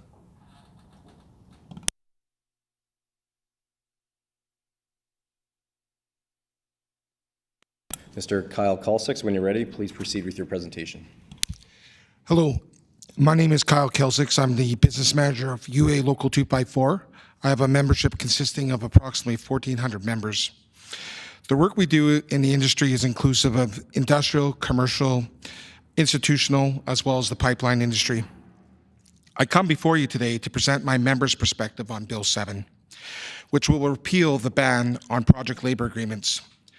To my knowledge, the ban is the only one of its kind in North America and has had a devastating impact to workforce development, cost certainty, infrastructure, and safe working conditions on projects. PLAs ensure competitive bidding, resulting in fairness for workers in the industry. Using a PLA is a way to include structured training and provide opportunities for advancement in apprenticeship. Additionally, job sites under PLAs have safer working conditions. These are just some of the positive outcomes of PLAs, all the while providing an efficient job site. When workers, including the membership of UA Local 254, have worked on projects tendered using PLAs, such as Wisquatam, Kiosk, and the Floodway, the results were more inclusivity for underrepresented groups and apprenticeship advancement. These opportunities correlate to a larger workforce, which ensures that Manitoba is training the workforce we need to build the infrastructure we need tomorrow, today. The opportunities these projects presented came from a long-standing PLA with Hydro known as the Burntwood-Nelson Agreement, or the BNA. Without the BNA, the workforce development we achieved as a province would not have been possible. As a whole, the country grapples with forecasts of skilled workforce shortage. It is imperative that here in Manitoba, we train Manitobans and retain our workforce. One of the easiest things the province can do to ensure we do not fall even farther behind is to go back to the basics. Manitoba's history is rich with examples of past PLAs that provided a framework for training and advancement in apprenticeship. As we look to offer opportunities for economic reconciliation in Northern and Indigenous communities, PLAs are a tool that can be maximized with wraparound supports and flexible training delivery. Without PLAs, many local jobs for Manitoba's skilled trades workers would not exist. That is because a PLA can be prescriptive in the sequence of labor procurement, which means they can ensure that Manitoba workers get to work first. An example of a job where a PLA would have been beneficial for ensuring local work is the South End Water Pollution Control Center. That project was full of out-of-province workers, not to mention extremely over budget. Timeframes obviously not met, and shamefully, the project has not yet to be completed, to my knowledge. In the same vein, the North End Water Pollution Control Center is another major infrastructure project that is a missed opportunity for our community, has failed at local hiring workers, and is leaving minority groups trying to break cycles of unemployment behind. You will most likely hear today that the repeal of this ban will be forced unionization. This is not the case. In Manitoba's tradition of using PLAs to complete projects on time and on budget, there has not been a massive influx of unionization of previously open shop contractors. PLAs have been around since the 1960s and were created by the PC government.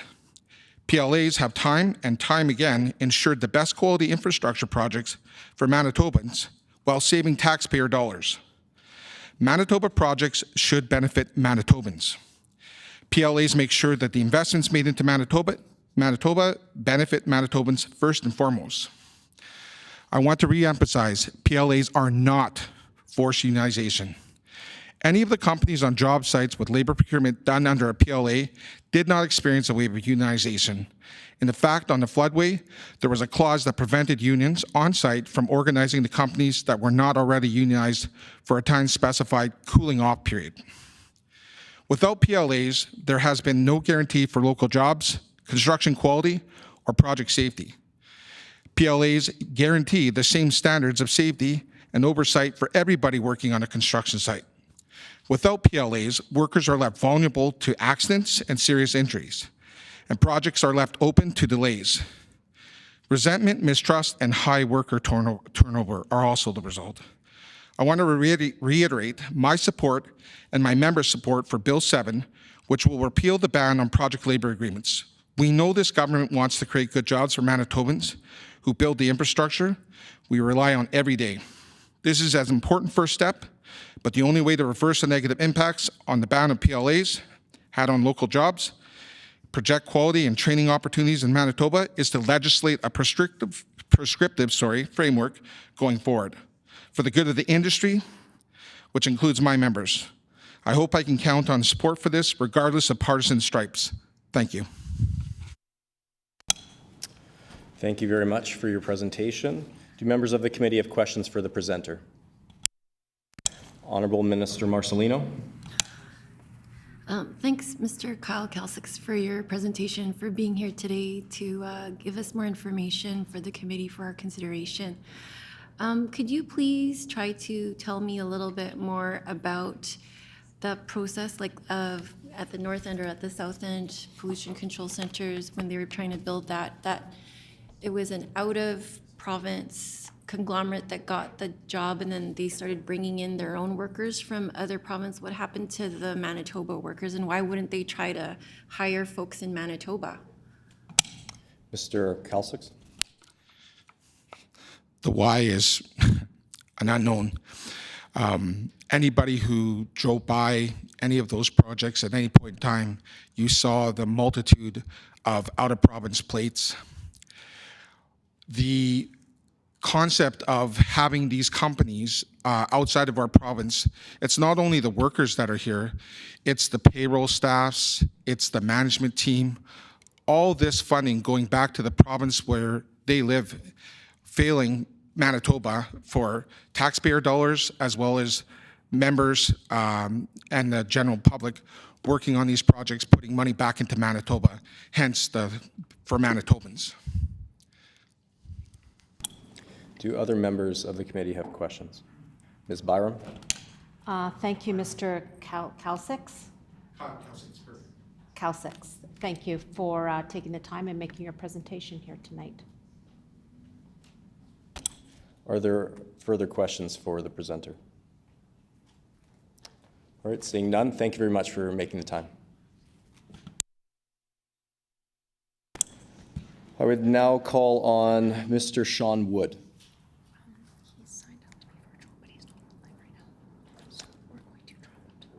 Okay, we're going to move Mr. Sean Wood to the bottom of the list. He was signed up to be online, but he's not on at the moment.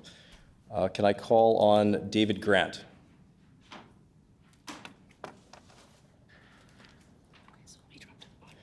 David Grant will drop to the bottom of the list. Can I call on Mr. Paul Moist?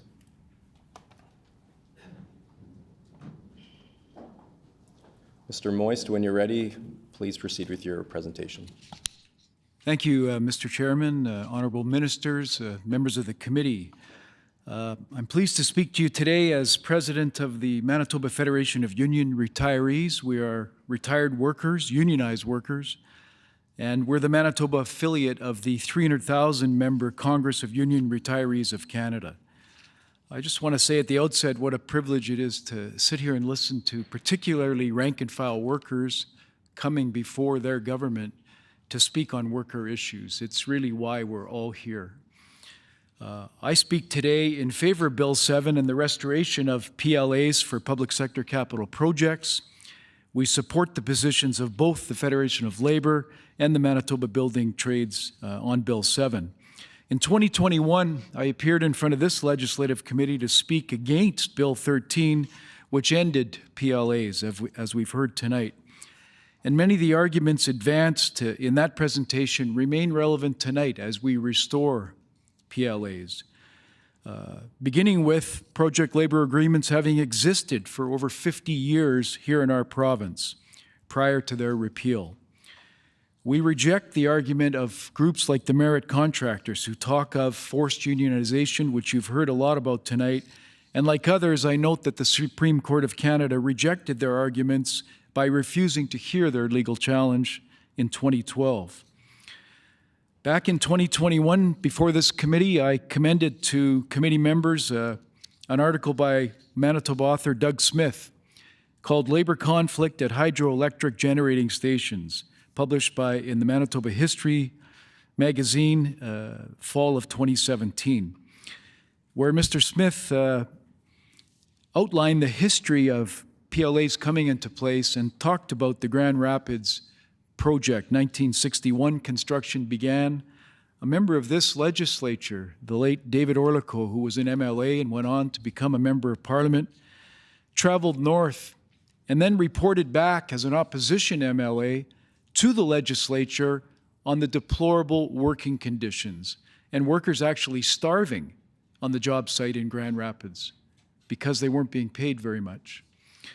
This convinced the government of that day, Mr. Roblin, to bring project labor agreements into being. Doug Smith said, if wage rates were fixed, contractors would be obliged to compete based on skill and ability rather than on their ability to cut wages. And the entire legislature agreed with those sentiments that Mr. Orlico put forward. Like many other jurisdictions, Manitoba faces skilled trade shortages and a shortfall in private sector apprenticeship opportunities. In restoring the use of PLAs, we urge government today to embrace the principles of fairness contained in the British Columbia-based CBAs, which includes legislatively maximizing apprenticeship opportunities on major public infrastructure projects, priority hiring and training for Indigenous peoples and other equity-seeking groups, including women.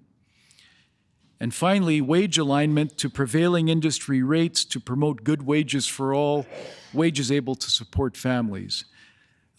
Those principles are at work in British Columbia today, and they can work here in our province. Building trades unions have invested millions across Canada and here in Manitoba in training facilities to prepare the skilled workforce of tomorrow. Of interest is the fact that many who oppose PLAs are not involved in training workers. Their only concern is the bottom line. And that bottom line mentality found its way into the published platform of the Progressive Conservative Party of Manitoba in 2016, when on this subject matter they said, shop smarter with government purchasing by reducing the number of untendered contracts and ending forced unionization of company employees in order to work on public contracts. PLAs don't force unionization on anyone. What they do is promote fairness and prevent a free ride for those who do not invest in trades, training, or in apprenticeships. So the Manitoba Federation of Union Retirees fully supports Bill 7 and its restoration here in Manitoba. Thank you, Mr. Chairman. Thank you very much for your presentation. Do members of the committee have questions for the presenter?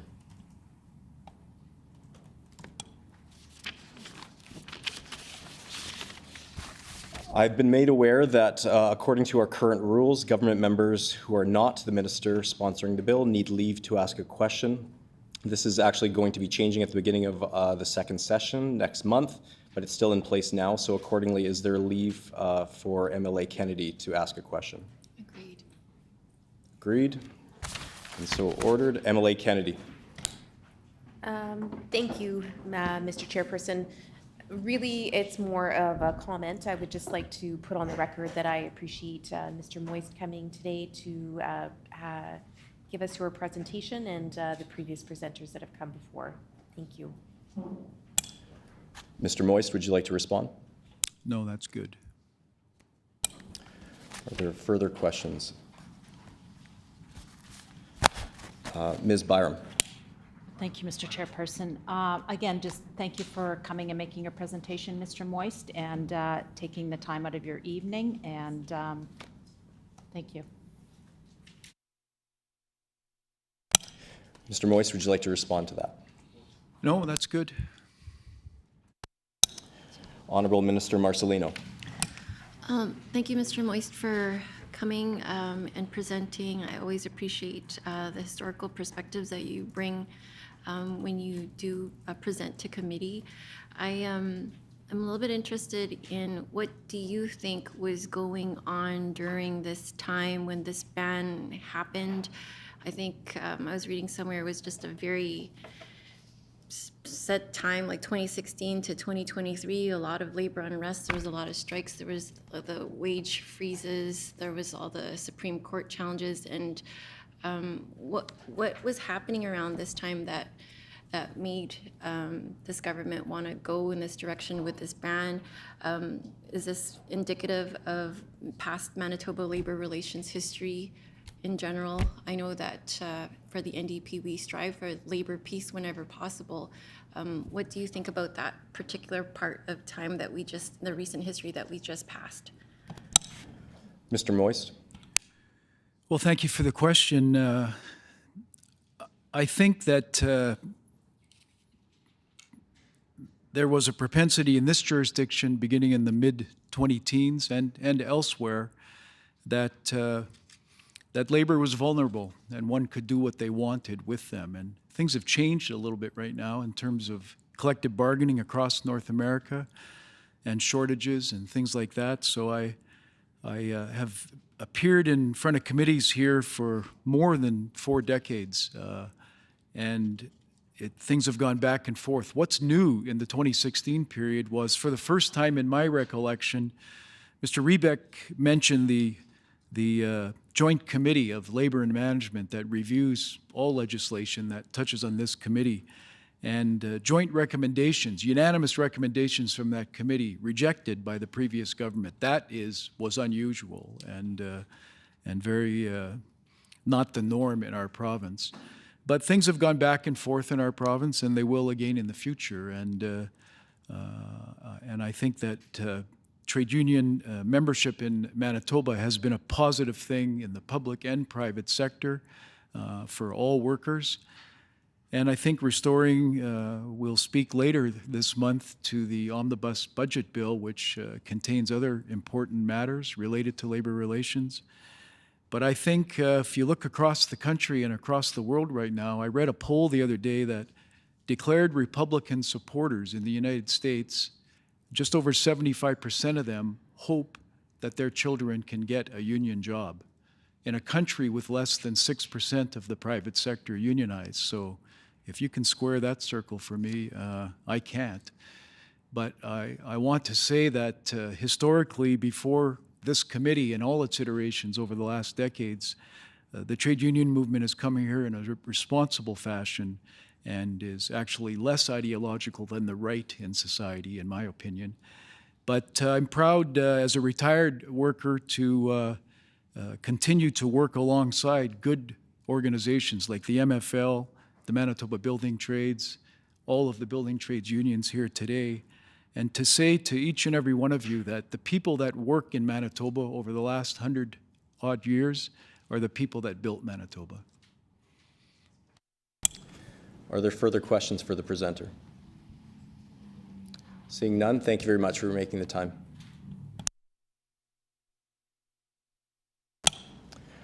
Our next presenter is online. I would like to call Ms. Yvette Milner.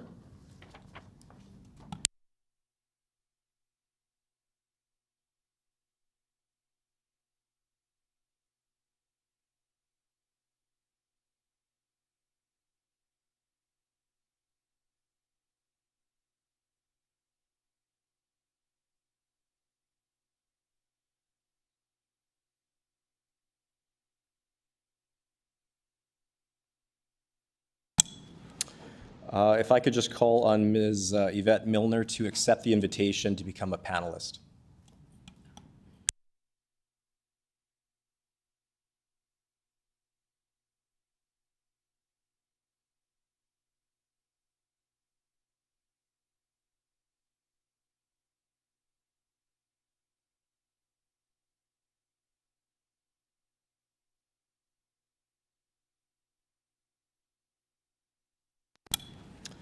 Ms. Yvette Milner, if you could turn your microphone on and your video.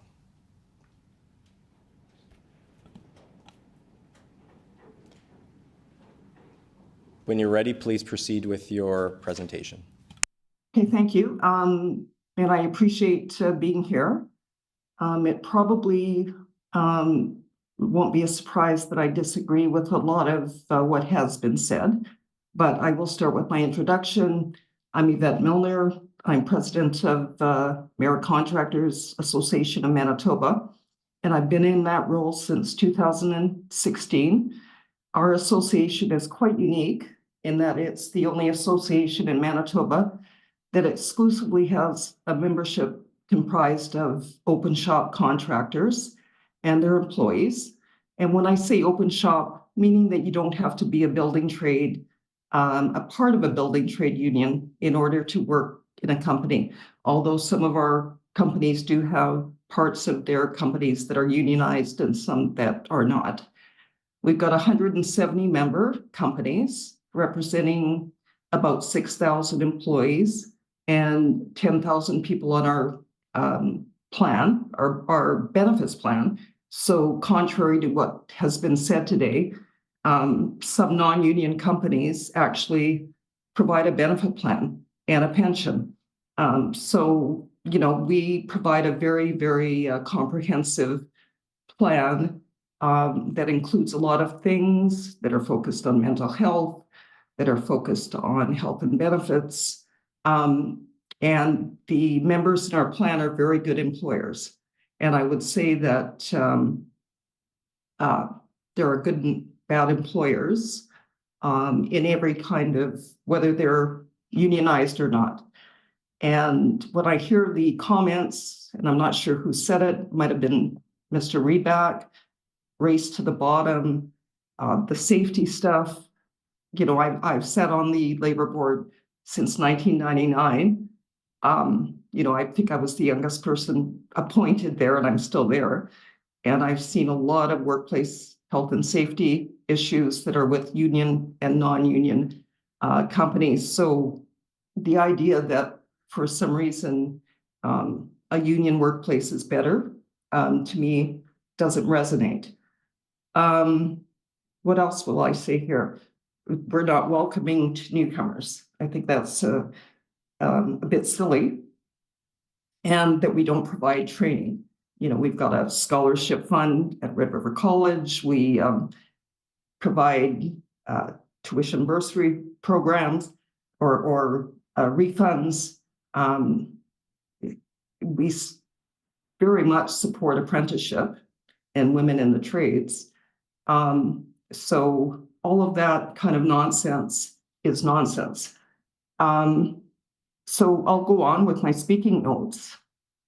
About 70% of the workforce in Canada construction, in Canada and in Manitoba, is open shop. And what Merit really strives to do is ensure that open shop contractors and their employees can work in their chosen trade without forced affiliation in a trade union. So I don't disagree with what's been said about having agreements on big projects, but I think you can build criteria into those projects, diversity, safety, all of those things without, and I disagree with the comments that have been made about it's not forced unionization. If people have made a choice to have a non-union company and they're forced to participate in the feeding the union, the perception is it's forced unionization. So what we advocate for is fairness and open tendering in support of the thousands of open shop contractors that are working along with the union contractors. And in our view, the repeal of Bill 7, although, again, I'm going to say I don't disagree with obviously having agreements on big projects, but it opens up the door for public sector projects to force the requirement for workers to be affiliated with a building trade union. And it's not just a union, it's a building trade union, and sometimes against their wishes. And we've heard from our members, they just would not bid on projects if one of the requirements was that they were to be forced to be a part of a building trade union. They made that choice. And I would say that there is evidence that shows, and I just read a very recent research from Cardis on the CBAs and PLAs in BC, that, you know, they can have benefits, but when you have less competition, there is an increased cost of doing business to the taxpayer. And I would not say that's a race to the bottom. Certainly I'm speaking for my members, not for the whole open shop community, but I'm guessing there's some bad union employers out there too. I'm not guessing that.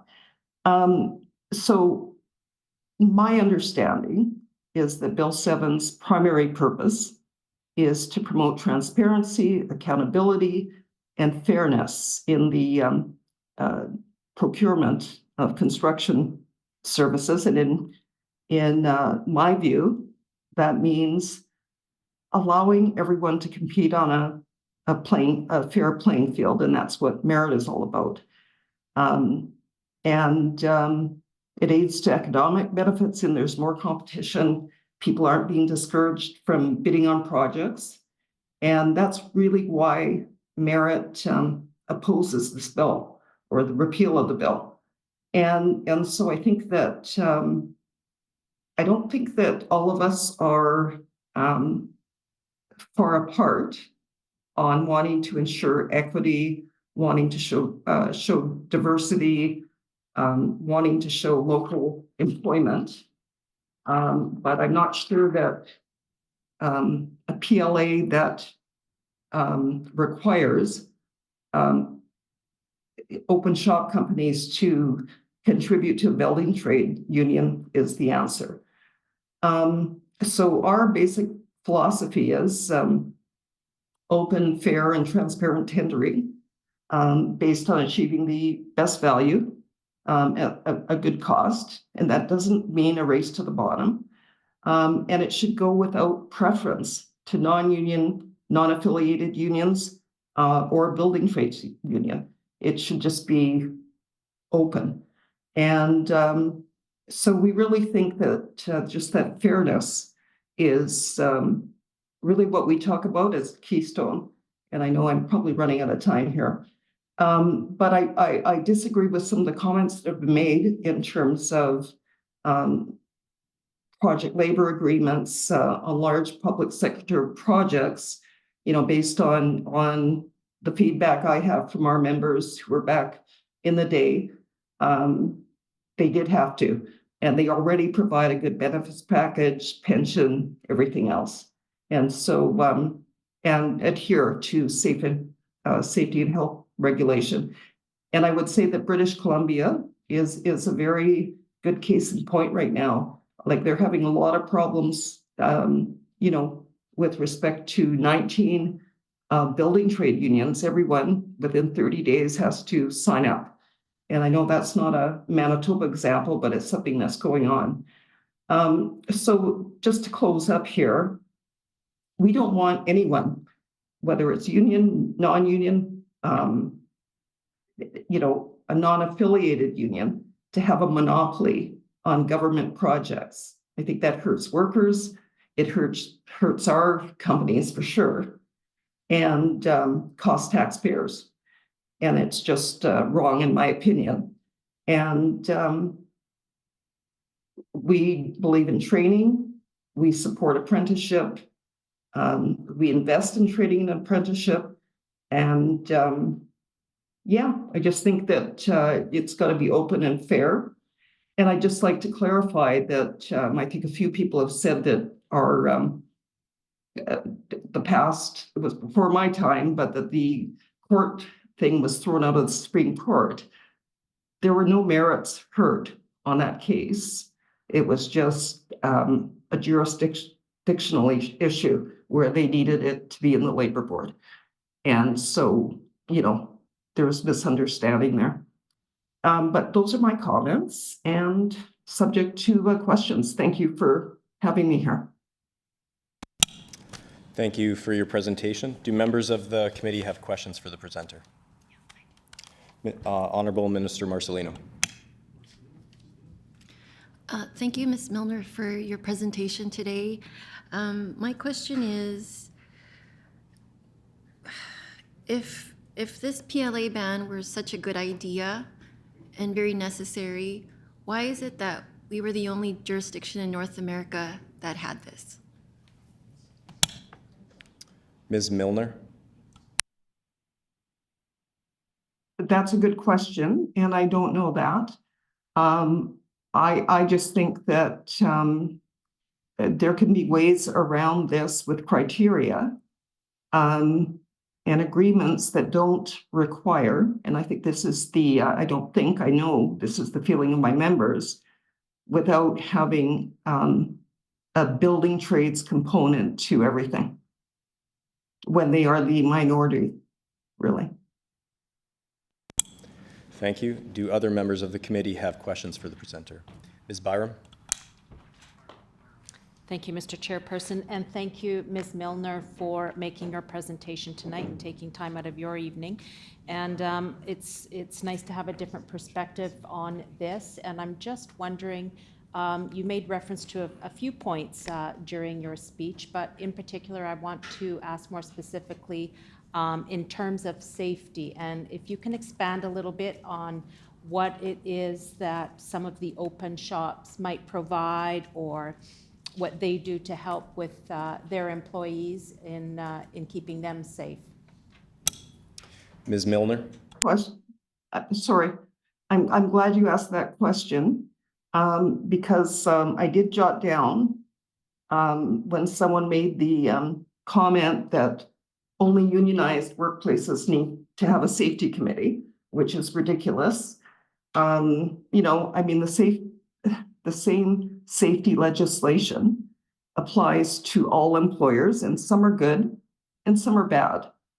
And we have criteria that people have to comply with to be in our membership. We have kicked some people out. They comply with the same legislation. They've got safety committees, they've got safety talks, and I have seen one WSIB study on safety, which was of probably not construction, that said that unionized workplaces were better. And I'm not saying they're not better. I'm just saying that everybody has the same legislation that they have to comply with. And as I said, I've been on the labor board for a long time, and there's good and bad employers, whether it's safety or whether it's employment standards, whatever it is. But there is no race to the bottom because you're not unionized.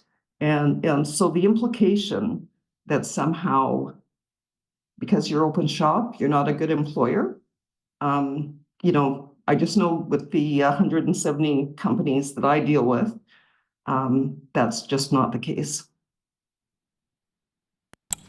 Thank you. Are there further questions for the presenter? Honorable Minister Marcelino.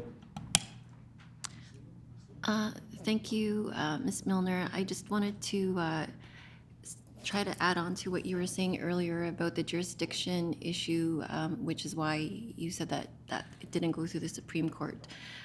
Why was it that Merit did not agree to continue with the Manitoba Labour Board route with your forced unionization claims? Ms. Milner? When the government changed. And so we didn't think it was worth the legal fees. I'm sorry, did I answer your question? Yes, thank you. Further questions? Ms. Byram? Yes, question for you regarding the apprenticeship ratio, and is that, the recent changes to that, is that going to affect some of your membership? Sorry, Ms. Milner? Sorry. I think it's just based on informal discussions, but yeah, and I can't remember the name of one of the prior speakers, but you know, I think that it does have an impact on some of the smaller companies who don't want to, you know, more journey people. Thank you very much for your presentation and for taking the time tonight.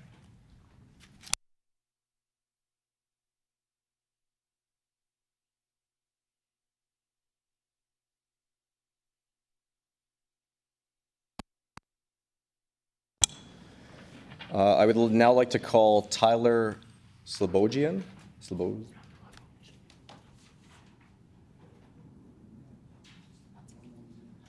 All right. Tyler will go to the bottom of the list. Oh, oh, sorry, he's online. Okay.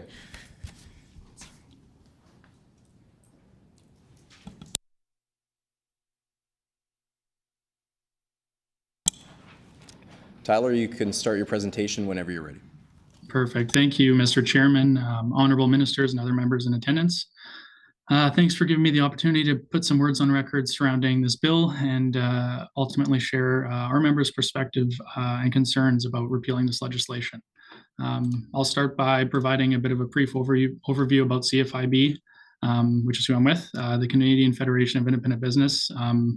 And we are a nonpartisan, nonprofit organization representing the interests of over nearly 100,000 businesses across Canada, and that includes close to 5,000 members in Manitoba, and many of these being contractors and subcontractors. Yeah, I'm here on behalf of my members in Manitoba who have explained their opposition to this bill and to why some small and medium-sized companies may not support these types of agreements in this legislation repeal. First and foremost is competition. You know, PLAs often require that all workers on a project be unionized, which can severely limit the pool of available labor. For small and medium-sized businesses, this can be a significant disadvantage. Many of these companies rely on a mix of union and non-union workers to stay competitive. By mandating union-only labor, PLAs effectively shut out a portion of the workforce and create an uneven playing field. This not only stifles competition, but can lead to higher project costs as well. We also must consider the financial implications. Small and medium-sized companies typically operate with very tight budgets and fewer resources than larger firms. PLAs often impose strict wage scales and benefits that can significantly increase costs. Obviously, we believe everybody is entitled to fair wages and benefits and so on. But for smaller companies, these added expenses can often make it difficult to bid competitively on contracts.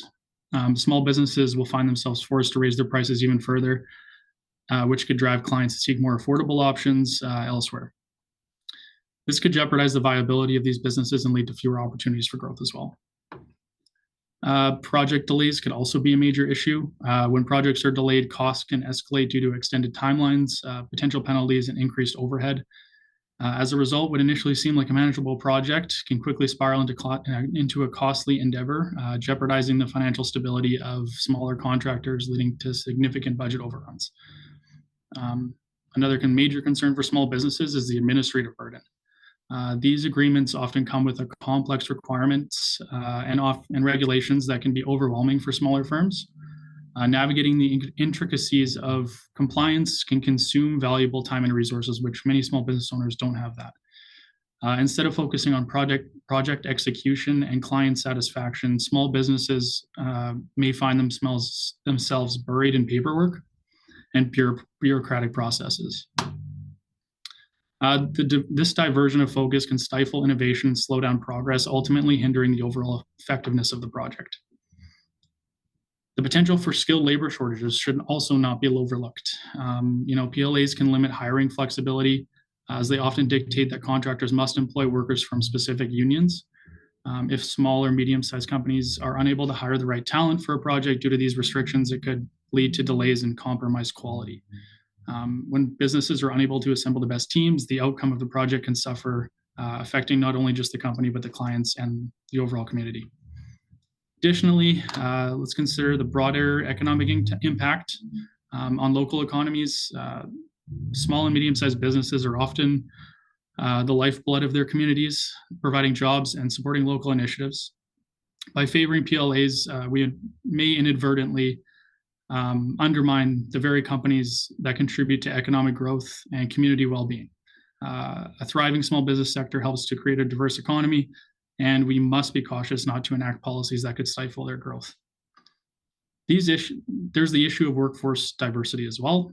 Small and medium-sized businesses often employ a diverse range of workers, including non-union labor, which reflects the local population. PLAs may limit the diversity by enforcing a union-only workforce, potentially sidelining skilled workers who are not union members. While project labor agreements may offer certain benefits, it is vital to consider the unique challenges they present to small and medium-sized companies as well. These agreements can stifle competition, increase costs, create administrative burdens, limit hiring flexibility. They can also undermine the vital role that small businesses play in our economy and our communities. So I think it's crucial that we ensure prioritize policies that foster an environment where all businesses, large and small, can succeed. Thanks for listening. Thank you for your presentation. Do members of the committee have questions for the presenter? Honourable Minister Marcelino. Thank you, Mr. Slobodian, for your presentation today. Would you like to respond? Thanks, Minister. Ms. Byram. Thank you, Mr. Chairperson, and thank you, Mr. Slobodian, for making a presentation here tonight and giving us, again, another perspective to the impact that this can have, especially on maybe small business. I'm wondering if you can maybe expand a little bit further and explain just what the impact of Bill 7 would be on your membership and small business. Tyler Slobodian. Yeah, thanks for the question. Yeah, we're doing some initial research right now to see exactly what the numbers would be, but we have some good data out there that does already say the majority of businesses are already kind of fighting those tight margins, and I think wage costs are already the number one cost constraint. So any additional increased costs at this point will put many over the edge. So yeah, happy to share that data when we have it in the near future. Are there further questions for the presenter? All right, thank you very much for taking the time tonight.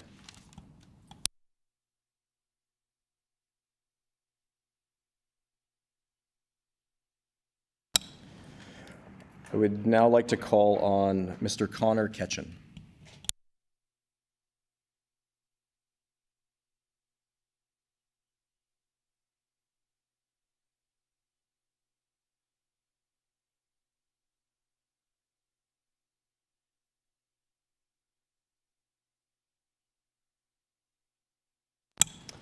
All right, Mr. Connor Ketchen will be put to the bottom of the list.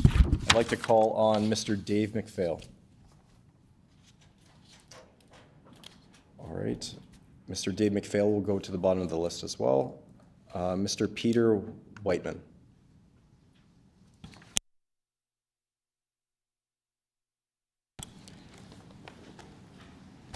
Mr. Whiteman, whenever you're ready, please proceed with your presentation. Thank you. Thank you, Mr. Chairman, Madam Minister, members of the committee. By way of introduction, I'm Peter Whiteman. I'm the Executive Director of the Construction Labor Relations Association of Manitoba, short form CLR. I've held that position since 1996. You're looking at the only person in this room who's actually negotiated project labor agreements for a variety of government parties over the decades, written them, created them, negotiated them. So you're looking at the only expert in the room here who can really talk to you in real terms about the value of project labor agreements. Just going to say that right up front.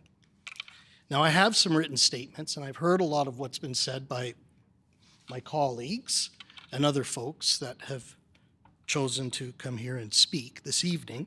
So I'll just get through my comments, my written comments, and then I'm going to turn into sort of just a general conversation of my experience with project labor agreements. Who is the CLR?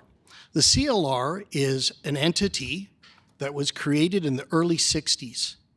Its focus, and continues to be its sole focus, it's a construction association whose members are the major infrastructure contractors in Manitoba who employ unionized tradespeople across all trade scopes. What I do is I represent their interests when I sit down with my building trade partners to negotiate province-wide collective agreements, project labor agreements, and a variety of other issues, lobbying government, etc. The CLR contractors build Manitoba. The lights are on. We built that. The water flows. We built that throughout the province. The hockey rinks, the hospitals, we built that. Go to Portage and Main and look at every building. We built them all.